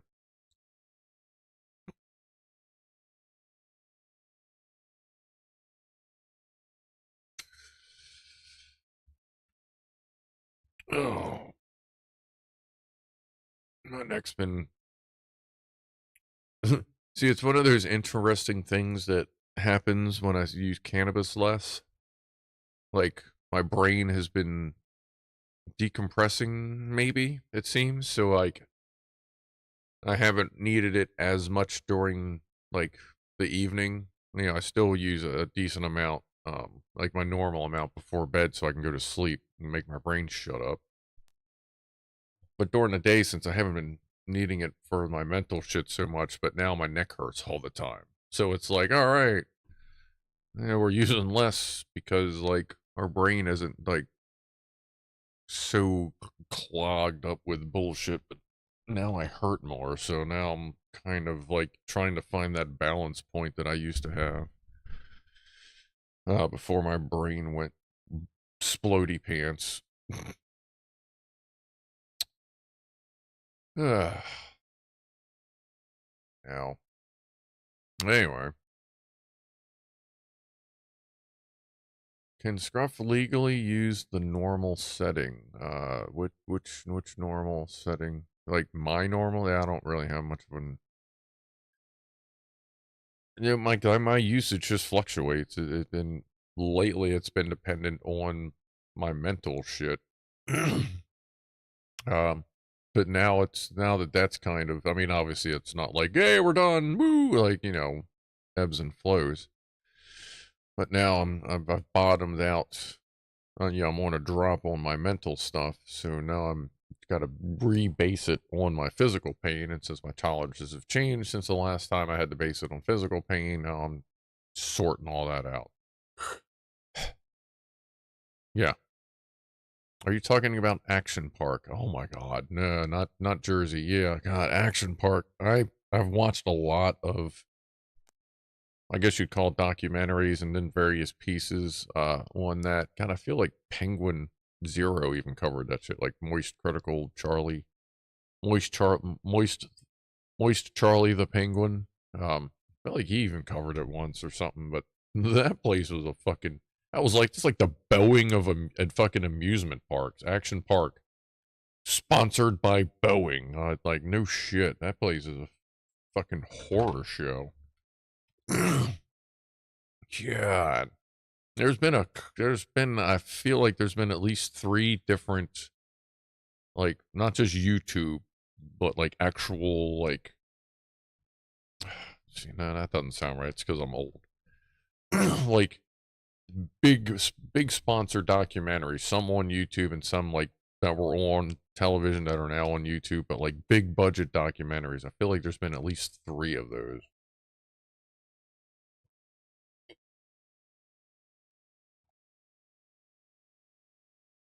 Yeah, that place was like, oh, phew. Dude, if anyone ever wanted to take you to Action Park, it's probably because they were trying to get you off. That's all I'm saying.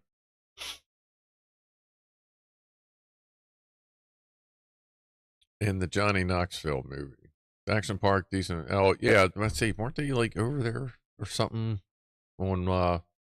I think they talked about that. Something with Jackass and Johnny Knoxville. I feel like Action Park was involved in that somewhere. Oh yeah, I've been wanting to kind of adjust where the chat screen is so that I look closer at you than over there when I'm looking at chat. Uh-oh. It just went. You can get hearing damage from the helicopter. What do you mean? Like the character can, or like people, like real people are getting hearing damage from the helicopter? And I'm assuming you mean GZW, Gray Zone. Explain further, Mr. Bird. Bro, that was early water park technology. I worked in a water park built in 1986, bong, says Jonathan Hughes. Oh, yeah, but like, I don't know a whole lot of other water parks that were killing people on a, not a regular basis, but God, it's a little more often than they should have been. Like, you get disoriented from the helicopter. DZ, oh man, shows up as damaged.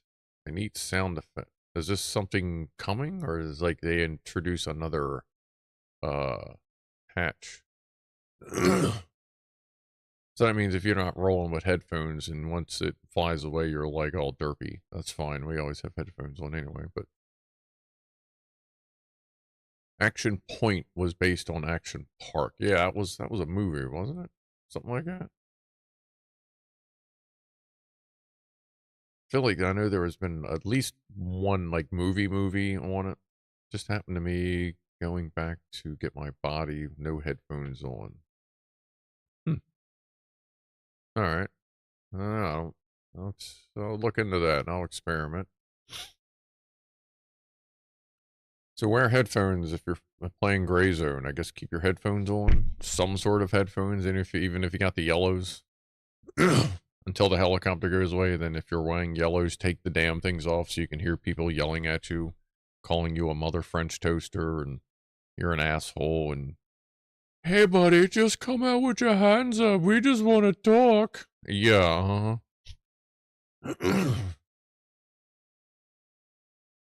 I think plainly difficult DD a video on Action Park. Okay. Damaged teenagers. Most, oh, you know what? When I was a teenager, I was kind of damaged too. So you know what? That just kind of goes without saying. It was really sudden and healed itself quickly. Are you sure you didn't get shot?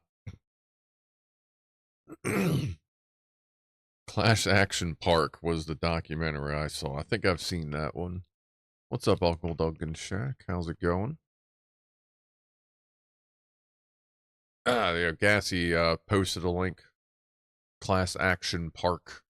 YouTube link for one of the documentaries. Absolutely check that out when you have some time. It is It is both interesting and scary. It's just another example of the kind of shit you can get away with, and like that's just how it goes.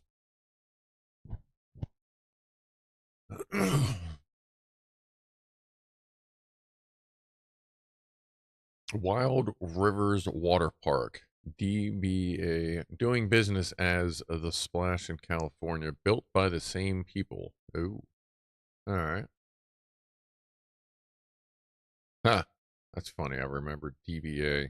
Why do I remember that? Not sure. I don't know why I remember that DBA is doing business as. Doing business as your mom. Anyway. Prop pressure? What prop pressure? Props? What props? Proposals? Propaganda pressure? Jack Attack? Are you trying to convert us all into the damn dirty red commies? Is that what that's all about, Jack Attack? Should we be concerned? Is that why you're not having me send you your glasses? 'Cause you're a communist Russian? Is that what it is? Is that what that really is? Is that what that really is? Alright. Maybe. He said the cheese, we're just a layer of soggy mush. Soggy mush. What music do I like, dude? Well, I have 9 Inch Nails, Tool, and Perfect Circle tattoos on me. So anything by Trent Reznor and Raider James Keenan would be near the top. So I like industrial metal, hard metal, death metal, speed metal, hard rock, I'll listen to pop music, rap music. Like I will go from like Deicide to 9 Inch Nails to Weird Al Yankovic to like Sia to like Johnny Cash, and then we'll come back, we'll do some little fucking Coldplay. Like I will pretty much listen to anything. As long as it's got a pretty good beat, like I'll just fucking go with it. But obviously I have my preferences generally around industrial metal and like techno-y stuff. But I grew up listening to a lot of metal and a lot of Weird Al at the same time. Or like, like every once in a while I'll get bored and I'll bust out some Carmina Burana, like a German opera, and just let that shit ride. I've got fucking Tchaikovsky and classical CDs and listen to classical music. I listen to a lot of jazz. Like generally in the house there is smooth jazz, like instrumental jazz going like through the house pretty much all the time. Like I have a GPS trigger set up so that when I come home, as I'm walking up the walk, it turns the lights on in the house and plays Spotify smooth jazz throughout the whole house. You just walk in and it's a real chill environment kind of thing. So like I just listen to whatever I can. Yeah, no Nickelback. No, nobody really listens to Nickelback. Have I listened to Killing Joke? I have listened to Killing Joke. It sounds really fucking familiar. I'd probably have to hear them to go, oh yeah, but that sounds like something I have actually listened to. French toast is not as good as pancakes. That is generally correct. I would say they're Lockwatcher. A lot of rides were constructed very similar. I believe it was Leisure Entertainment. Jonathan Hughes. Gotcha. Propeller pressure, says Jack Attack. So you're not trying to convert us into communist, or are you threatening to chop us up with propellers if we don't join your communist regime? Whew. Love like blood. Okay. Sharky. Waffles. French, like, waffles. It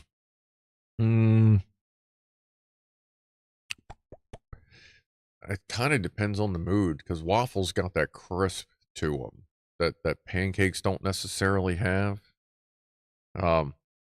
Sometimes it is nice to have a waffle and it's pretty much just the same mix, just a different medium, as it were. But it is nice when waffles can hold all the butter. So you have all these reservoirs of just heart attack, delicious fucking butter goodness. Because I don't, like I said, I don't put syrup on like pancakes. I don't put them on waffles. I just can't do that pure sugar shit. It just fucking kills me. And then I'm going around like, ah, all goddamn day.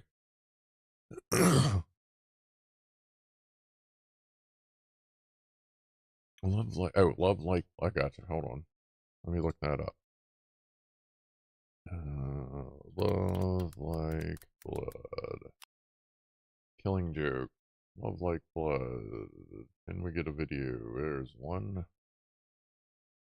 Oh, oh, oh. Whoa! Woo! You hit that button. Holy shit.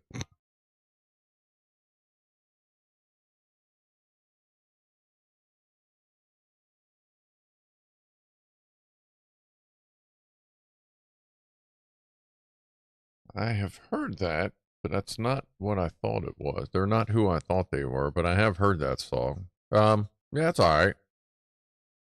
That's kind of like some coleslaw music. Like, I'll listen to it. It's pretty good, but I don't seek it out, kind of thing. If you've heard me talk about coleslaw on the channel before.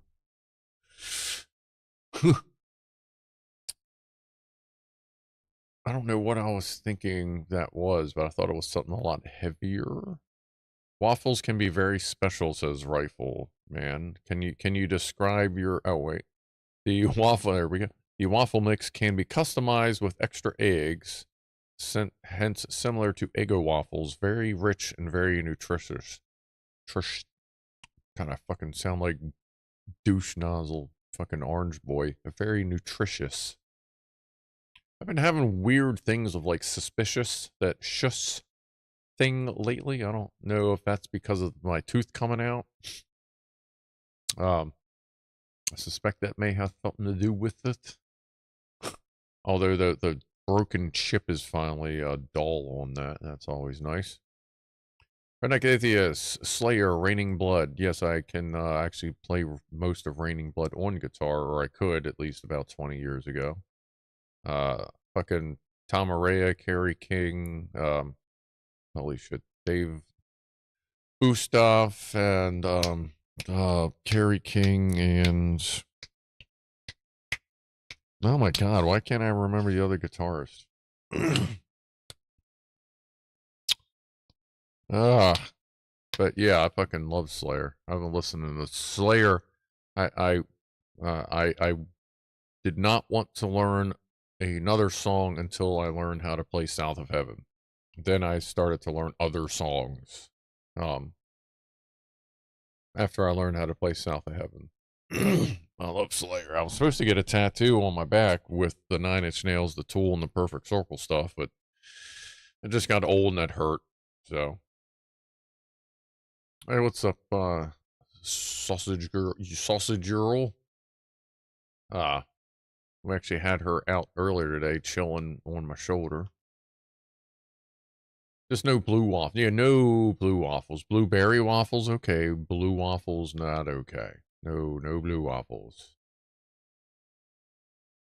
Think I'll have an English breakfast tomorrow, says Sausage Girl.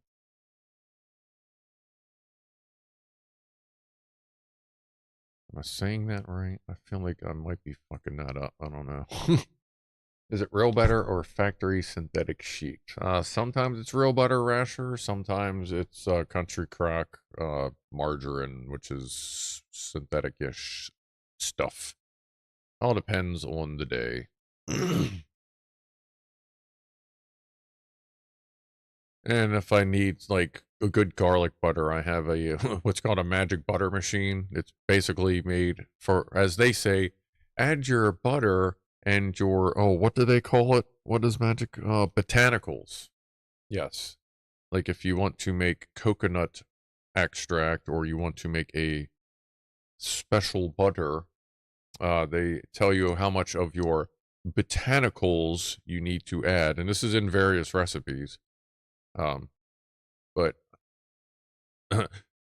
that doesn't get used for that anymore. Now it actually gets fucking like actual garlic and shit and butter put in it to make actual butter. And you can make like soups and all kinds of stuff with it. Like you can make a pretty good tomato soup with it too, because all it is a timed blender that can also cook up to what is it, 250, 300 degrees or something like that. Like you can actually have it cook soup for you and blend it and all this stuff, and it's a really cool machine.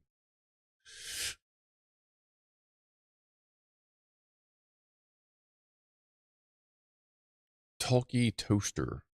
Talkie toaster? Is this are you trying to hack our toasters for your communist agenda now, Jack Attack? Like you're getting a little out of hand here, boss. Like this is getting a little crazy here. Animal rascals. I had a family member who ate eggs with bacon and sausages with a scoop of butter and toast. Sometimes they would put the toaster crumbs on top of the whole mess. Who ate eggs with bacon and sausages, a scoop of butter. Like, that fucking sounds like, can I stop over? Like, I mean, have them in. Can I get an invite? Because that sounds fucking amazing, actually. Ain't nothing like going to a big old family breakfast where there's too many eggs, too many kinds of fucking meats, everything being cooked. There's ham, there's sausage, there's bacon, there's scrapple. Eggs are cooked 3 different ways. You got all kinds of stuff, and you look at that and you go, man, I usually have like 5 bites for breakfast, but I'm about to have like 5 pounds of fucking food right now. And I'm okay with that. Sometimes that's... Love a good breakfast. I think I'll make pancakes again later. I think I'll make them after the stream, because I'm going to need something to eat besides goldfish crackers. Now, here, just in case the obvious isn't here, I'll show you what... As I realize, just in case you haven't actually seen a goldfish cracker...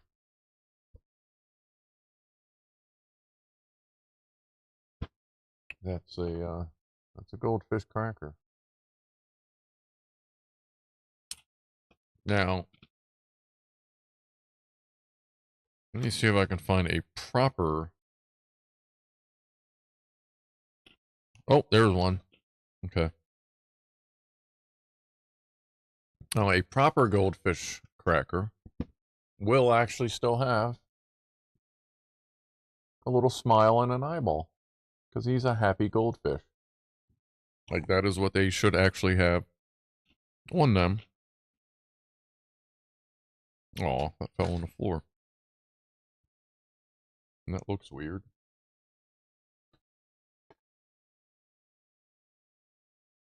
But most of them lose it in the baking process. I swear I'm just looking, you know, for the perfect one. Well, wait, that one actually don't look too bad. Did I get the right one? Ah, shit. Okay. I don't want to sit here for the rest of the stream just eating. I'm not Nick Avocado, so. Scruff goldfish. The scruffish. No, not quite goldfish flavor there, Sharky, luckily. You gotta get these super flavor blast ones that have way too much cheddar flavoring on them. Because really, there's no other reason to get, like, the regular goldfish. I get those, and I get the extra toasty, Cheez-Its. That's like all that and Doritos. Like, I get a lot of cheese-based snacks, which is funny because at some, like, I was kind of getting a little lactose intolerant there. So I was taking Lactaid for a little while, but I think my flora or whatever, my bacterial load or whatever that's going on in my guts, I think it finally caught back up after being vegan for so long. I haven't tried eating a slice of pizza without taking lactate yet, but I may have to try that soon just to see if the next day is less than great. But I haven't actually taken any lactate in like 3 weeks. And like I had, like for weekends, like one of the few things I can eat for like breakfast is potato skins. Like the Fridays, like the restaurant Fridays, they sell these little potato skins, which is, it's like potato, you cut it in half, you scoop out most of the potato out, you stuff it with bacon and cheese. Like for some reason that works for my stomach. I don't know why, but it works. And if I don't eat that, I don't eat anything, and I just feel like shit all day. So I just make sure I have my breakfast potatoes. That's what it says on the list, breakfast potatoes. But like those have a shitload of cheese on them, and they haven't affected me in the morning, which is when I would be more likely to really have it mess with me later on that day. But I mean, seems like everything's been doing all right lately. French toast was called egg bread. Yeah, I feel like I've heard that before. What's Rifleman talking about here? Holy shit.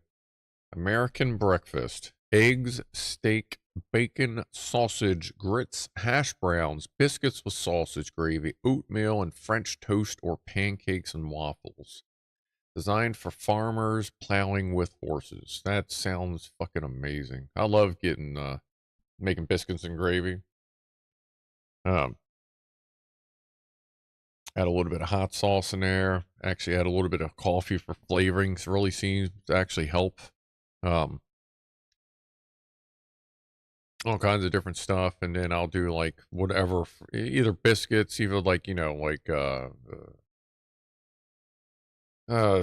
Doughboy fucking biscuits. Pillsbury biscuits. I'll get them a lot. Or I'll just make something. But I love biscuits and gravy kind of thing. Wawa actually has a pretty good biscuits and sausage gravy for the morning. If you've never tried Wawa's biscuits and gravy in the morning, their little breakfast bowl, it is actually pretty fucking good. Just grab a little packet of salt, and like a couple packets of pepper, because they go a little light on those. Like try it. Add just a fucking breath of salt if you need it, and add some of that pepper, and it is really good. Or like if they have a shaker around, like add some like Old Bay or JO seasoning, like a seafood seasoning, that'll help it as well. For fuck's sake, Scruff, eat healthier organic veg or fruit. Well, that's what this was. I ate I replaced, a couple months ago, I replaced a snack a day with a fruit shake. Like that was strawberries, bananas, and orange juice. Tomorrow I'm going to have blackberries, raspberries, blueberries, strawberries, bananas. Blackberries, blueberries, strawberries. Did I already say strawberries? Oh, like one of them tomorrow. Then I have like a mix that has like dragon fruit and tropical mix stuff. Like, so I replaced that, and that's actually helped me drop from 210 down to like, I'm now around like 204, 205 ish. I've dropped a couple, well, from not 210, 206, 207 to like 203, 204. Like I've dropped a couple pounds. Libby's canned sausage gravy is okay, says C2S. That's not a bad base. Libby's canned gravy is a good base gravy. You just need to add a little bit to it because it's kind of bland. It's a little flat, but it's really easy to cook it. And not just warm it up and add shit, but like warm it up, add a little bit of, what I'll do is I'll get very, very constant, almost like an espresso shot of coffee, put some of that in there, put a little bit of hot sauce in there, not much, just a shake, like you almost don't want to taste the hot sauce. Just enough to it's going to add some flavor, but not spice. Then you'd want to get some good garlic seasoning in there. Thin it out a little bit so that it gives you a reason to cook it down, because then all that flavor can come out and intermingle and get in there and cook it up real nice. But the Libby's is a good base. That's a good backup if you don't have everything you need to just make some gravy.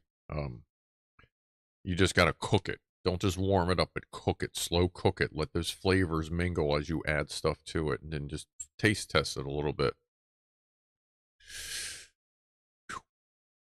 I've been told canned potatoes are bad. Thoughts? Electron box. I buy, I don't know if you mean like big potatoes, but I buy like the little potatoes. What are they? New potatoes or new white potatoes? And then I'll get diced potatoes. Like I'll buy them in a can and fry them up. A lot of times I'll mix those with hash browns and do like a, or not hash browns, beef, yeah, like a meat hash mix kind of thing. I'll mix that with the potatoes, or I'll just eat the fried potatoes by themselves. But as far as like a big potato thing in a can, I have no idea. That sounds a little weird. Admiral Rascals. Nick Ocado soon started to look like a large avocado. Yes, he did. But apparently he has lost weight. I don't know if he's gone back up, but I know at one point he had finally started to lose some of the weight as like he realized that a lot of people were cheering him on just to watch him fail, which is the plight of many YouTubers that slowly destroy themselves. But hey, they get the clicks. What do they care, right? It's only their life. Rifleman. Beans were more of a diner item. A chuck wagon had dry beans, canned tomato sauce, and brown sugar. Sounds pretty good. Ugh. Fun fact, farmers spray wheat with weed killer not for weeds, but because it makes it easier for the machines to harvest. Yeah, that sounds fine. Sounds like something they would do. Like, what are you going to do? Sharky, some food has become a bit blander due to nanny states, sugar, and salt police. Yeah, some of these, like, a lot of places now have, like, that sugar tax kind of thing going on that the UK seems to, UK, and I guess parts of, is that just a UK thing, or is that in, like, parts of Europe as well? I feel like some of the states are trying to push something like that. I don't know. I don't pay enough attention to it because don't really do much with sugar anymore. Like, not actively. Like, I don't. I eliminate sugar when I easily can. Yeah, when I knowingly can, because I know sugar is just going to be in frickin' everything. Renegade Atheist. Finding a properly formed goldfish is nowhere near as magical as finding a perfectly formed gummy bear. I mean, the gummy bears we get around here, like, they're usually pretty good. I've never gotten one of those gigantic ones, and I can't even fucking imagine trying to eat one now. I'd probably have a freaking heart attack or go into a diabetic coma if I tried to eat one of them gigantic ones.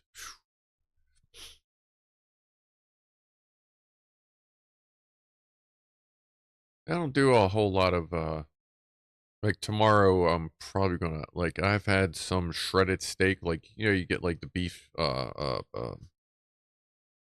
like, some places they'll do shredded cheesesteak as opposed to just, like, the flat fucking square bits of steakums or whatever.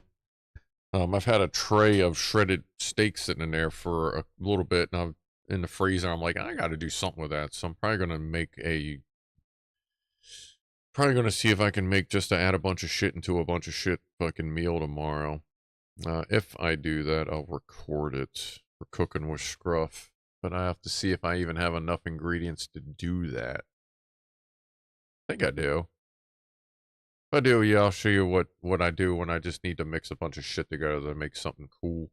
I've actually had people say I make really good, just concoction-y bullshit stuff, so. Bill Gates has got himself involved with Coca-Cola. Yeah. For fuck's sakes, as if that shit was not bad enough, says Rasher. Well, I have even worse news, and while it is just a rumor, rumors always start somewhere for some fucking reason. If you're a gamer and you haven't heard this, then by all means, I will give you a moment to take a seat. Because if this rumor ever turns out to be true, there's going to be a lot of fucking pissed off people. It has been rumored that Microsoft is considering buying Steam for $16 billion. Holy shit, I hope that is just some bullshit and that never fucking happens, because that would pretty much be Steam's demise. I think, as we all know that. Sin taxes, says Ed, about the sugar. Several states have them. Okay. I think, Chipmunk says, I think I hate the sugar tax. It means all our even non-diet drinks have fucking aspartame in them. I'm sorry, bloody aspartame in them. Yeah, I think that's even worse for you. And that shit dries my mouth out. Yeah, that's terrible stuff. Admiral Rascal says, I'd most likely barf if I tried to eat one of those giant gummy bears. Yeah, I'd probably be in the same boat at this point. Just so much sugar. Like back in the day, I'd be able to eat an entire family of giant gummy bears, but ooh.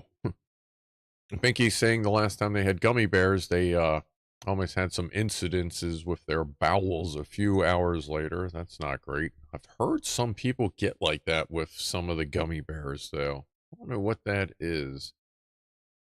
yeah, actually, if it was the sugar-free ones, I feel like are more likely to have a adverse reaction, because it's usually it's some synthetic bullshit or aspartame, and it's just bleh.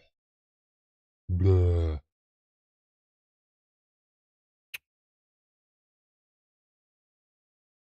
Those goldfish look similar to Burton's biscuits, fish and chips. Fish and chips are the mini baked biscuits. Ah, here we go with the fucking word biscuit. Jesus Christ.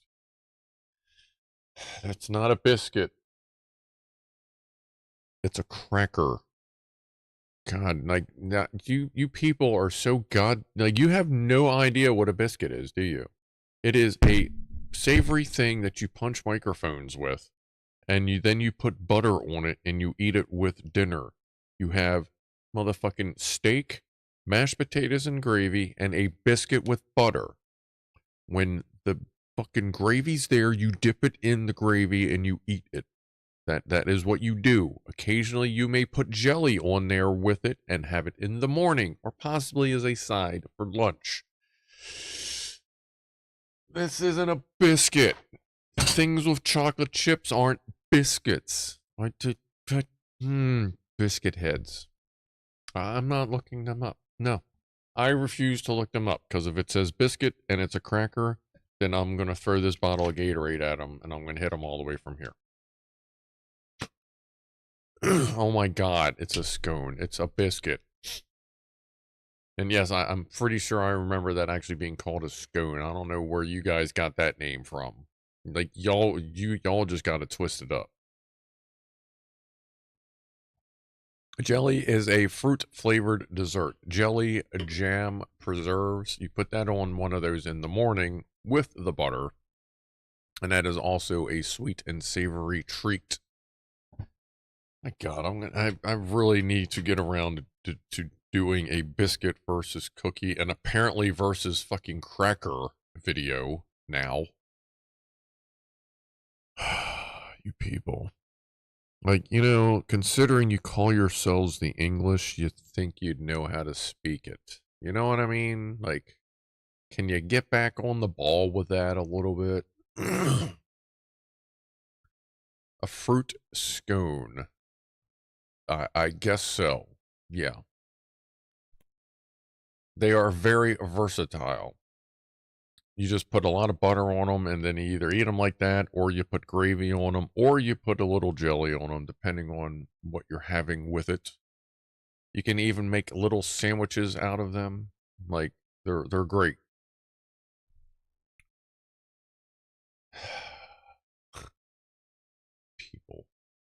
wrong with y'all? Fucking biscuit heads. Telling you. God. Do I need to send? Yeah, maybe that's what I'll have to do now. Maybe I should see if I can sell a dictionary on the web on my merch page thing. You know, we can have it send it, you know, special discount for all the biscuit heads so you guys can study up on what the hell we're trying to talk about here.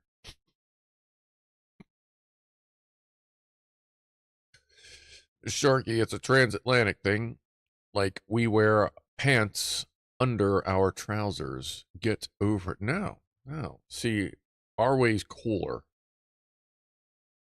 I don't know why, just because it makes sense. So I think, you know, remember, look, we won the war, okay? So biscuits, cookies, crackers. So I don't know, we won the war. Y'all pissed us off. We didn't want to pay your damn chocolate chip tax, so we told you to get the fuck out. So now what we say is a biscuit is a biscuit. It's not a scone, it's a biscuit. That's a cookie. That's a fucking cracker.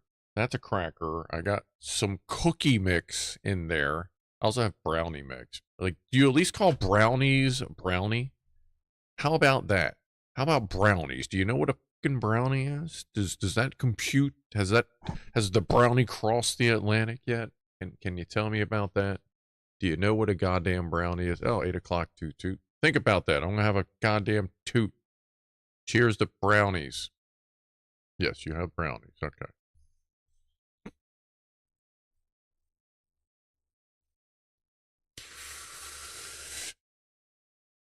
Well, yeah, there's that kind of cracker too, Gassy. We're not talking about crack-ass crackers. Brownies are brownies. Well, good. At least we got that right. Because I got brownie mix in there that's by the same that Ghirardelli thing that the chocolate chips I eat all the time, which I had some during the Pussies and Piano, by the way. I do need to make those, and I have some chocolate chip cookie mix that actually has to get used up. So maybe, I guess I'll do a Gray Zone stream tomorrow. I guess the usual 2:05. I mean, I'm going to end up playing that anyway, so I might as well fucking do it. I'm going to be late to get into the game tonight, because I do need to make some food and do all that. Wait a minute, who's leaving? Ah, Craig is leaving. We call them goo chocolatey sludge, says Craig. Yeah, you know what, Craig? I wouldn't be surprised if it was like, oh, here's some brownies. Oh, you made us some steak sauce. What?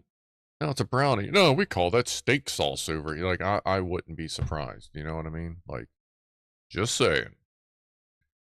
Redneck Atheist, real brownies, crunchy edge with almost a gooey center. Yes, I absolutely fucking adore. Have you seen the edge pans? They're like shapes of like the brownie, like every brownie has double edges, at least double edges and multiple corners.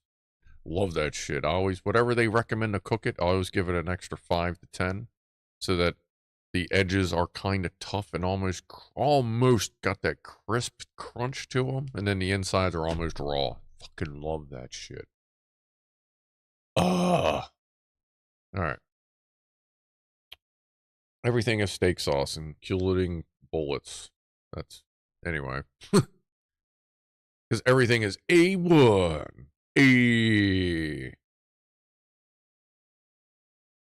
Steak sauce, what we call HP. HP? A1 steak sauce is runny. Yeah, it is a little rough. I don't use A1 myself. I'll use it if I need it in a recipe, like a marinade, because then you kind of want it a little bit runny, but cooking with it or an afterthought, I need something that's actually got some fucking girth to it.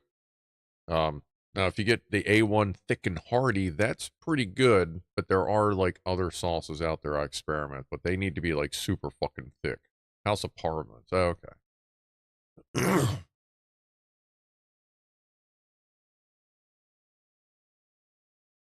HP sauce is made from old HP printers now, says Admiral. Yeah, that's probably a little crunchy. Why does everything have to be crispy over there, apart from crisps? Oh my god, Andy, yeah, I'm sorry. Do you mean potato chips? Fucking crisps. Or wait. Or is that French fry? I don't. Well, here we go with this shit again. MK doesn't generally use steak sauce, but House Parliament is way better than A1. I'll have to see if that's around here. God, should I order a pizza tonight? Like make it a little personal pizza from, I think Marco's closes early. I don't know, maybe I'll order a pizza. No, because I want to make pancakes. I don't know. I need to make something food here. I'm starting to get a little hungry. But that's, as if you've been here before, like once it gets to 8 o'clock hour, everything turns over to talking about food. Like A1 is, I love the flavor of A1. I do, and it does, since it is a little salty, it does make for a good marinade. But like if I make a steak marinade, I'll usually do A1. Hold on. Oh God, I haven't said the word in a while. Worcestershire sauce. So A1, Worcestershire sauce, some whatever super spicy, ridiculous thing, just a little bit. A lot of times I'll add just a pinch of orange juice or lemon juice, Montreal steak seasoning, chili powder, cayenne pepper. Sometimes I'll put Italian seasoning in there as well, just for color. And then let that soak for a while.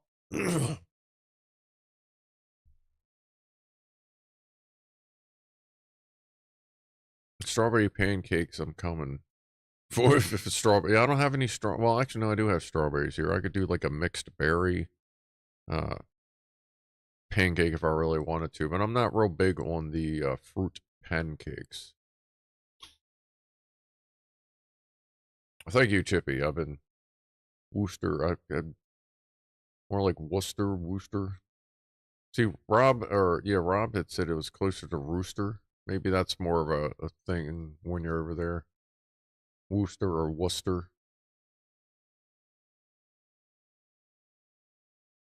It's more Worcestershire than Worcestershire. Well, yeah, I know it's not Worcestershire. I know it's Shire, so it's more like Worcestershire than Worcestershire. Worcester is lazy. Worcestershire. And here's Brad. What's up, Brad? Coming in from Australia, really trying to fuck with the languages. But at least, like, Australia kind of makes sense, like, because everything in Australia is just weird. So having weird English really makes sense to me.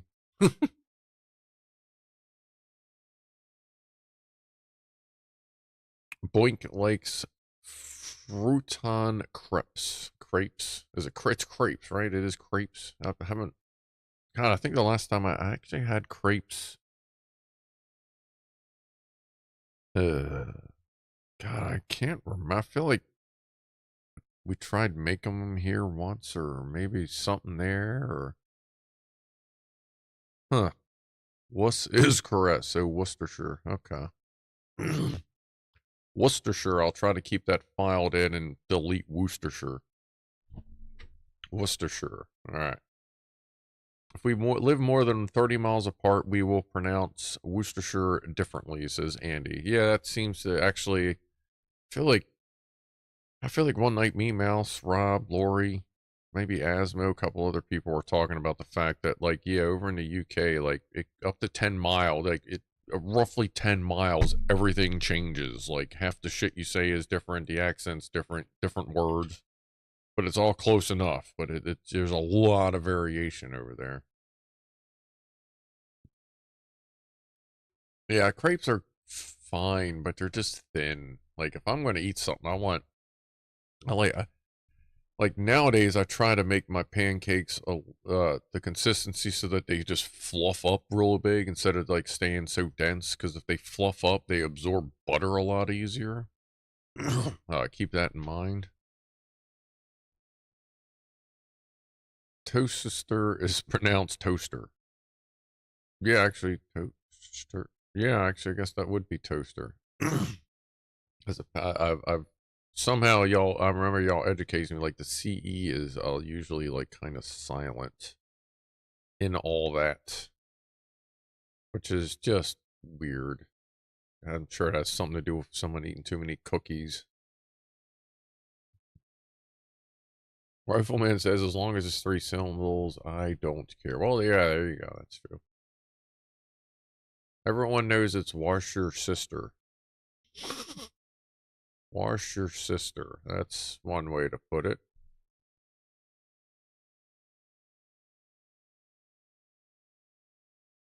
You can travel 10,000 kilometers in Australia and still get the same accent, says Brad. Yeah, that's, it does really seem to really be like the honky accent, and then what, like the what are the brown guys over there called again? Shit.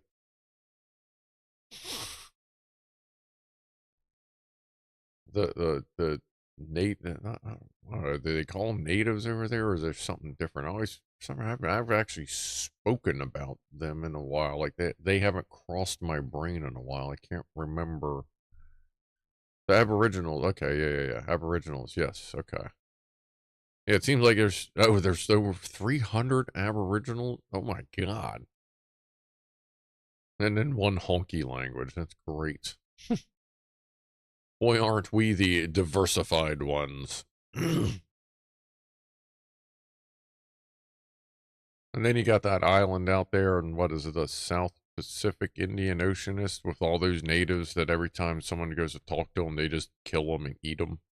Like, well, I mean, it's a pretty simple lifestyle. What'd you do today? Some asshole stopped by. So we had him for dinner. Oh, wait. Oh, yeah, gotcha. Love that shit. What's up, Master Wolfus? Many extinct languages, there are efforts to document and retain them. Absolutely. Any language you can find should always be documented, because you never know when it may help us decode something else later on that we find. Either be it old, new, alien, like we don't know where the fuck some of that shit came from. Or alien cat overlords may have passed on their language to us. They just obviously don't speak it while they're living amongst us. But if you don't know, and I've said it multiple times before, like cats are aliens. They are merely here observing us, like scouts are with us. That's part of the CDS, the cat distribution system. That's why, like, they are among us. They are observing us. I think mostly they're just making sure that we are staying as healthy as we can. Well, some of us healthy, some of us, they want a varied and wide, diverse selection of food once it's time to actually conquer the planet.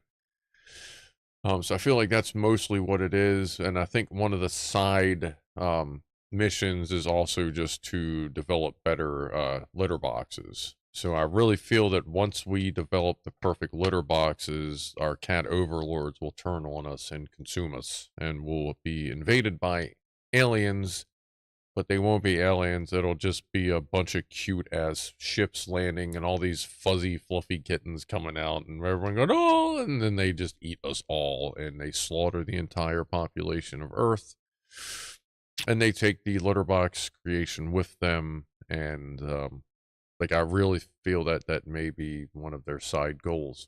All right. Cats are not aliens. They are the original inhabitants. We are the aliens, says Chipmunk. Well, that's also possible, because I do think it was once said that people wonder if we originally came from Mars and we just blew the shit out of the planet, just blew it the fuck up, and then we came to Earth. Because otherwise, why would we have evolved to a point where we still get sunburn? Like, if we've been here and we've evolved from, like, various hominids or whatever, like, why do we still get sunburnt? Like, it's like different. It's like one of the things you could make up all them dumb little points, but when you start seeing a bunch of dumb little points, you go, and I don't know, maybe we came from Mars. I guess we gotta dig down and see what we find. It's one of them things you're like, yeah, maybe. Legalize personal nuclear weapons, says Garbled User. Yes, we could live in, that's basically a Fallout world. we all started watching the Fallout series last night. Seems pretty fucking good. That's pretty awesome references to the games in there. Like they did actually, seems like they kind of chilled out with, like, you could tell Bethesda was on set, you know what I mean? I got some pretty good shit. Brad's Guitar Garage. I shocked myself during yesterday's stream with 350 volts. Ooh, that's not awesome. I guess that was on a tube. Oh, charge the capacitor. Oh, on a PCB. Okay. Not great. No. Yeah, that's almost a fucking, electro boom accident going on there. Ooh. Careful there, boss. God damn.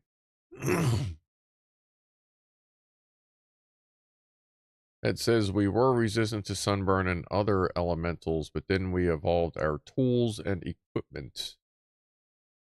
So we don't have, oh, so now we don't have a built-in weather resistance. That may be. I mean, that's true. That could be a thing too. But it would be cool if we went to Mars and we found like us, like way back. Or something like that.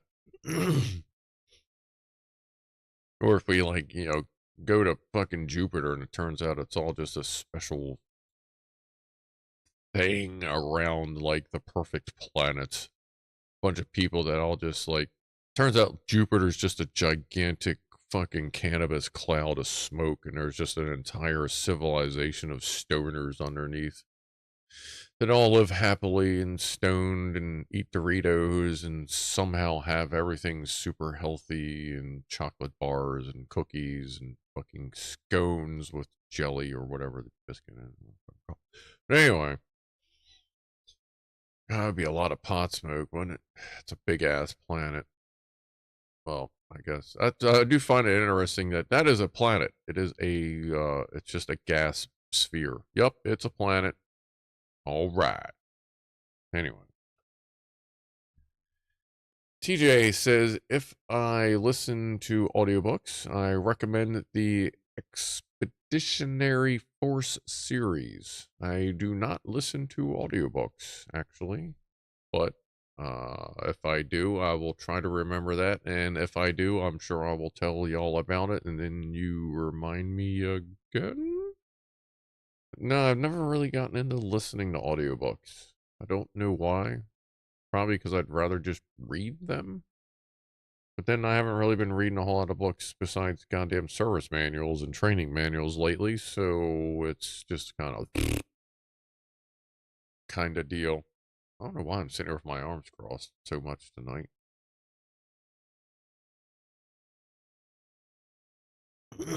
She's still just running around. No kitties in sight. I don't know if you noticed that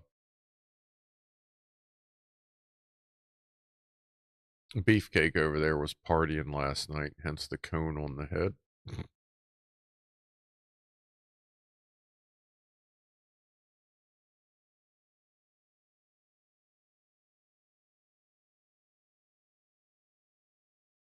Have some tasty goat's caramel cream bullseyes. I feel like I know exactly what the fuck you're talking. Like, I feel like I know so much exactly what the fuck you're talking about there, Lox. God damn, I have eaten them fucking things my entire life. Those sons of bitch caramel cream bullseyes. Like, I have eaten, like, I usually take them and I crack them. I eat the fucking stuff and then I eat the caramel. Like, I eat the sugar and then I eat the caramel. Sometimes I'll eat the whole thing. Sometimes I'll sit it on the dash in the summer for a couple minutes, let it get warmed up. Cowtails, yes. Love fucking cowtails. That's one of the few super sugary things I can eat because even though it's pure sugar, it doesn't taste like fucking pure sugar to me. So a lot of times I'll get in trouble with the cowtails. Yeah. When the cowtail is just a very long fucking caramel bullseye thing. But yeah, I've actually I got a cowtail a few months ago. I feel like sometime this year. Me and fucking Candy.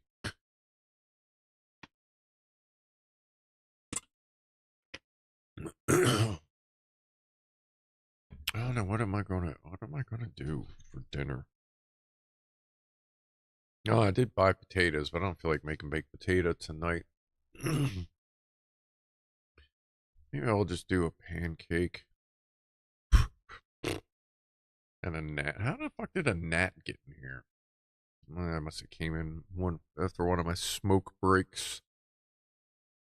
Chipmunk is saying that something having been longer, so he's longer than somebody. I guess that's a fucking zipper challenge, maybe. Garbled user, what's that shit we used to eat back in the day? Supersized McDonald's, raw cow ass, Joe Mama Bahama. I don't know, somebody's ass. Like, need a little more narrowed down there, Garbled user. A little more detail to that question. Oh, wasn't okay. Oh. I haven't watched that. Christ, I have watched Half Baked. I think it's been a couple years, and before that, I think it was decades. I don't know. Borton's Biscuit. Why does that sound like a Hortons thing from, oh, what is that channel? Like if blah, blah, blah commercials were real or something. It's like Hortons brand everything.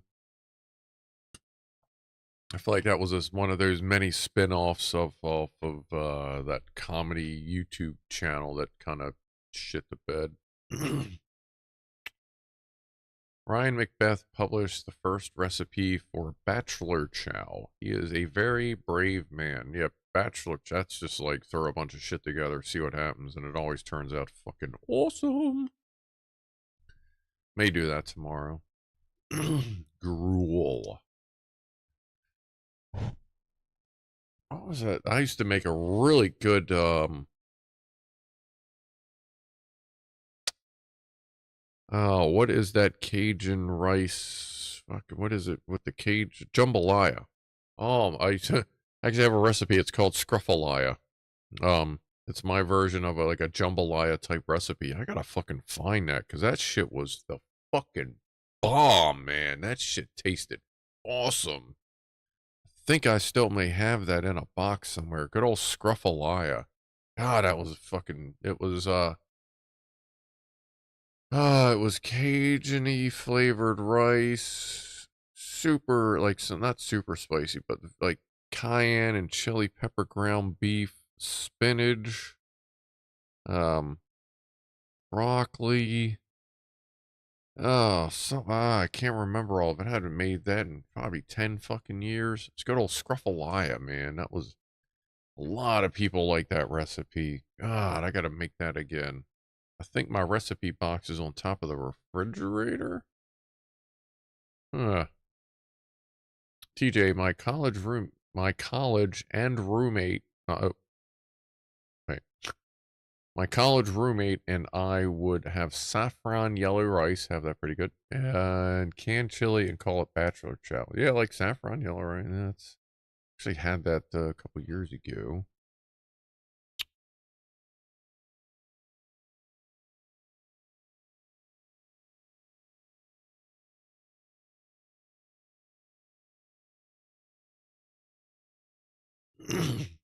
Sorry, look. Oh, wait, I missed a 422.2.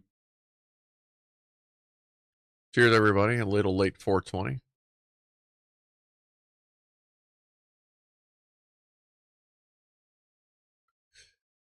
Caramel bullseyes are the Oreo of the candy world. Yeah, that's true. Like most people, from what I know, like to eat the centers out of them first. Which I get it. I mean, they're good together. They're good without. Like, what's cool about the cowtails is like the same flavor that the center stuff is also super sprinkled on the outside of it too. So you get it's just a really good mix of flavor how they both do it. And well, cowtails are a lot softer too, so you don't necessarily have to leave them on the fucking dashboard. Or I'd put them on my stereo receiver because that's always fucking warm because it's 600 some watts. Does orihime require any sun in the summer? Nope. Like most snakes, pretty much, as long as they're warm, the only reason they sun is just to get warm. So she's got her heating pad. Like corn snakes and most snakes actually don't require light at all.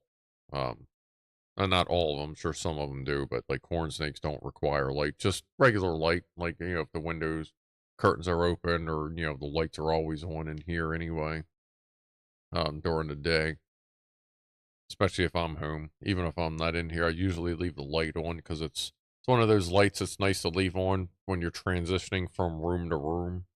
Like I don't want to leave that hallway light on because then I see it from the living room and it's kind of a distraction.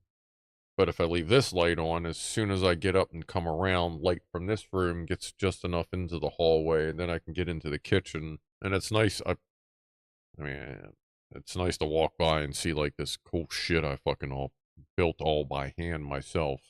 Like every fucking thing in here I put together myself. So it's kind of nice to walk by. Like we all got that spot like in the house where we built something and it's just like you kind of walk by it every once in a while on purpose just to be like, yeah, man, I fucking built that shit. That's cool. All right, like that's kind of this office. It's just funny. I still look around and go like, I really just fucking went a little crazy once I started doing this live stream and stuff. But like everything's working out really well so far, so I guess it's all good. Have I tried coca spicy stir-fried noodles? Asks Jacques Attack. I will tell you no. I've tried various, spicy stir-fried stuff, like cup of noodles, like spicy cup of noodles. Like there's another brand that's like super noodles or something, and they have a spicy one. Like I've tried other spicy noodles, but not that particular company there, Jacques Attack.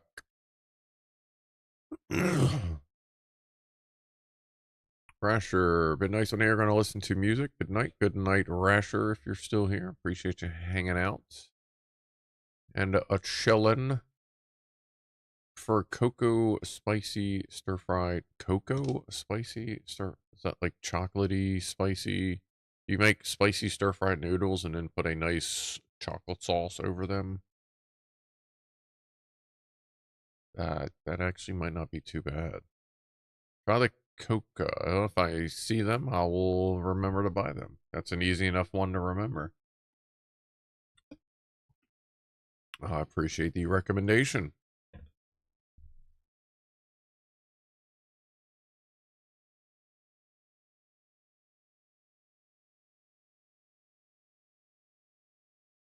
I ate actual cow tail in Japan, says Brad. That's, how was it? Was it actually any good, or is it just like chewing on leather or something? Like, how'd that go? Coca as in cocaine, yes, that's exactly why I remember that brand. I haven't done cocaine in a very long time, but that was fun. It was good. Cowtail was good. Fair enough. Go with that. Not tried cowtail myself. I'll bite the ass off a cow if you fucking run it by me fucking slow enough, but I don't know that I'd eat its tail. They make soup out of cowtail, says Nodrick. That actually sounds really familiar for some reason. I feel like I've heard that a lot in cartoons. Is that actually a real thing too?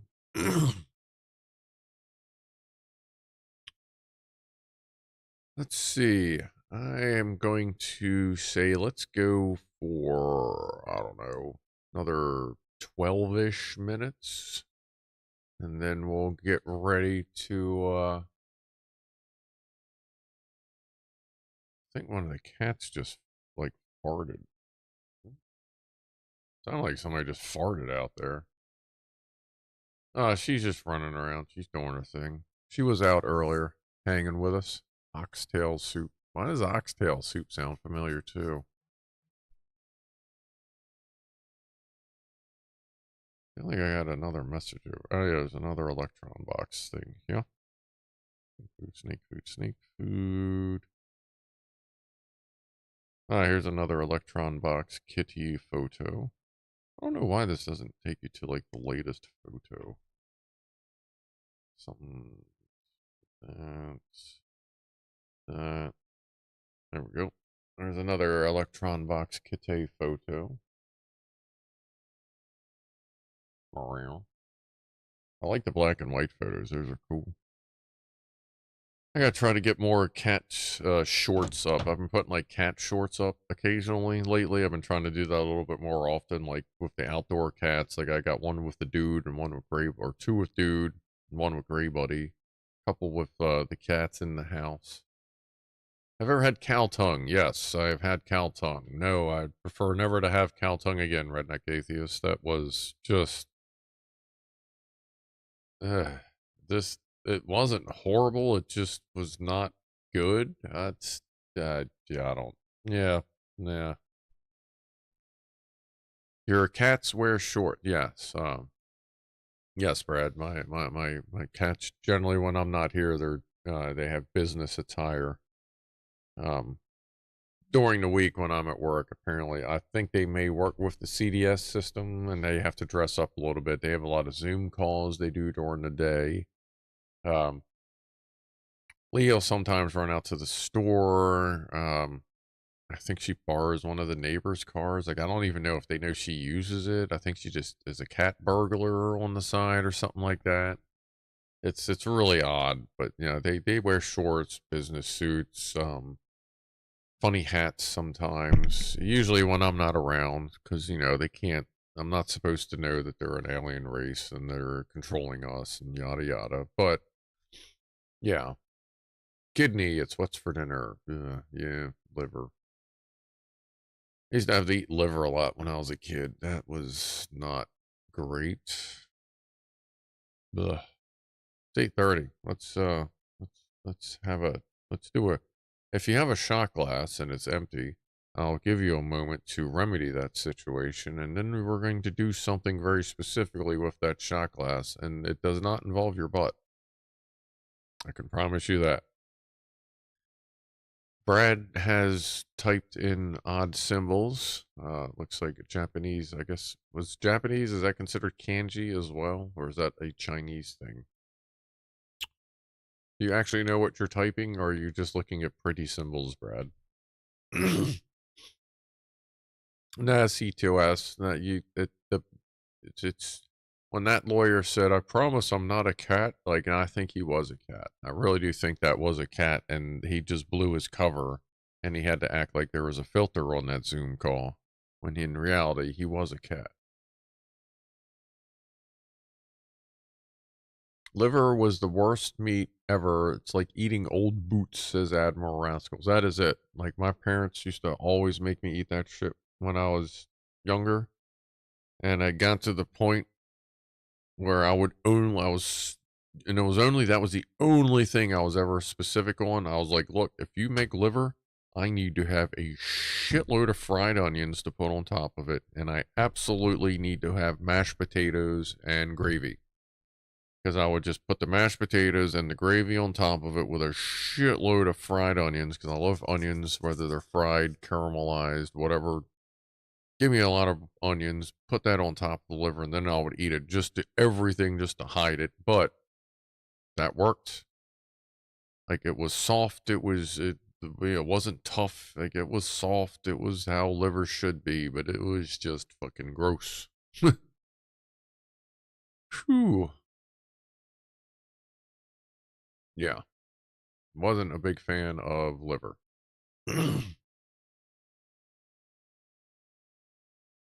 Liver is vile, says Admiral. Chippy, and I will never eat it again. Yeah, I have really no reason. That's not even like coleslaw. It's not even, oh, you got liver, I'll go ahead and eat that. It's like, oh, you got liver, I'm fucking going somewhere else, because I don't need to eat that shit anymore. Like, no fucking thank you. Girl would use her raw white onion eaten out of my hand is my favorite. Yes, I can take raw white onions and eat them like an apple. I love that shit.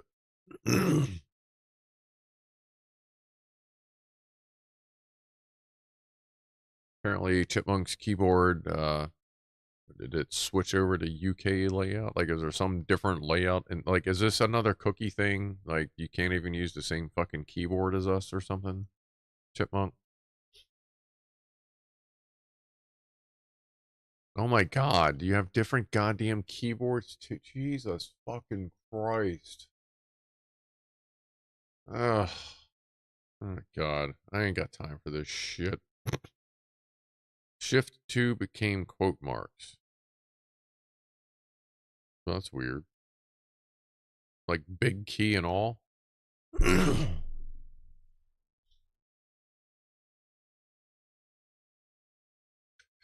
We have no pound on our keyboards and the @ symbol is in the wrong place.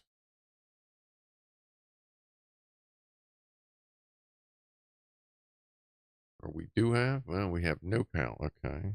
I don't think we have that. No. Yeah. Yeah, that you usually gotta, well, nowadays you usually gotta go into like the special character shit. Or you gotta like know the code. Like Roger, chicken liver is wrapped with bacon rumaki. Not sure of the spelling. I've heard of that. Never tried it. But either again, it's just fucking livers or just livers, whatever. I'm good. The bacon's nice, but you can keep the rest of it. Pound is shift 3. Means you're not out, nor our. Shift 2 is quotes here. And the pound symbols are @ and pound are normally. What the fuck? Jesus. But I have a normal UK keyboard, says Chippy. That's like, people need to stop. God. I'm gonna have to check that out because now I'm curious as to what the fucking, like, why you're so special. You can't, you don't know what a cookie is. You don't know how keyboards work. You have 3 shifts, whatever the fuck that means. Like, what? Shift 3? Oh, you mean shift 3. I thought you meant like there's 3 shifts or something. I'm like, Jesus, it would not fucking surprise me here. So shift that is @ okay. Why did shift 2 between quotes? What is @ where is @ now? Is @ something easier? Like easier for emails or so you can @ motherfuckers on YouTube and shit? Jeez. @ and pound are north, so that is and what the fuck? Oh my god.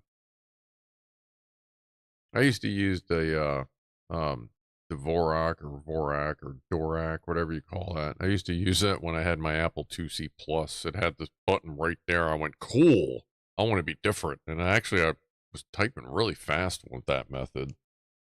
But I just don't feel like dealing with that anymore. Especially with gaming, it doesn't really quite work as well with gaming when you have run Dvorak. I don't know, I feel like having a custom program every single game I play, and some of them you can't change WASD, so much for that. That is next to that, and so, oh, that's, what? That's so weird.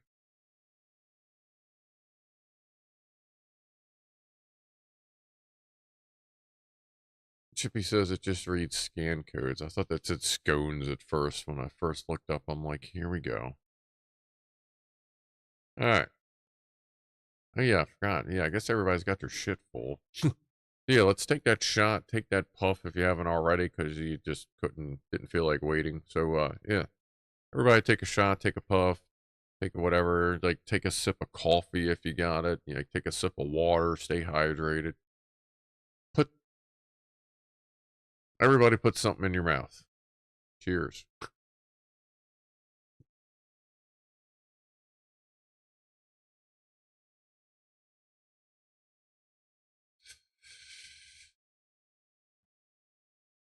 Yeah, shift 3 for me is, the fucking pound sign or hashtag. I guess that's what that is.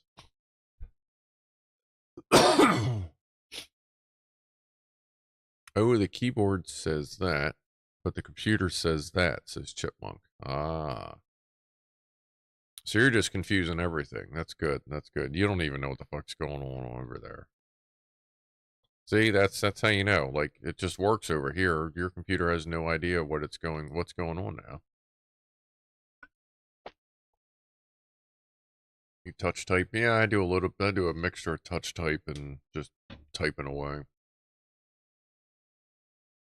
Samsung keyboard layout. What does it catch on fire if you do a typo or something?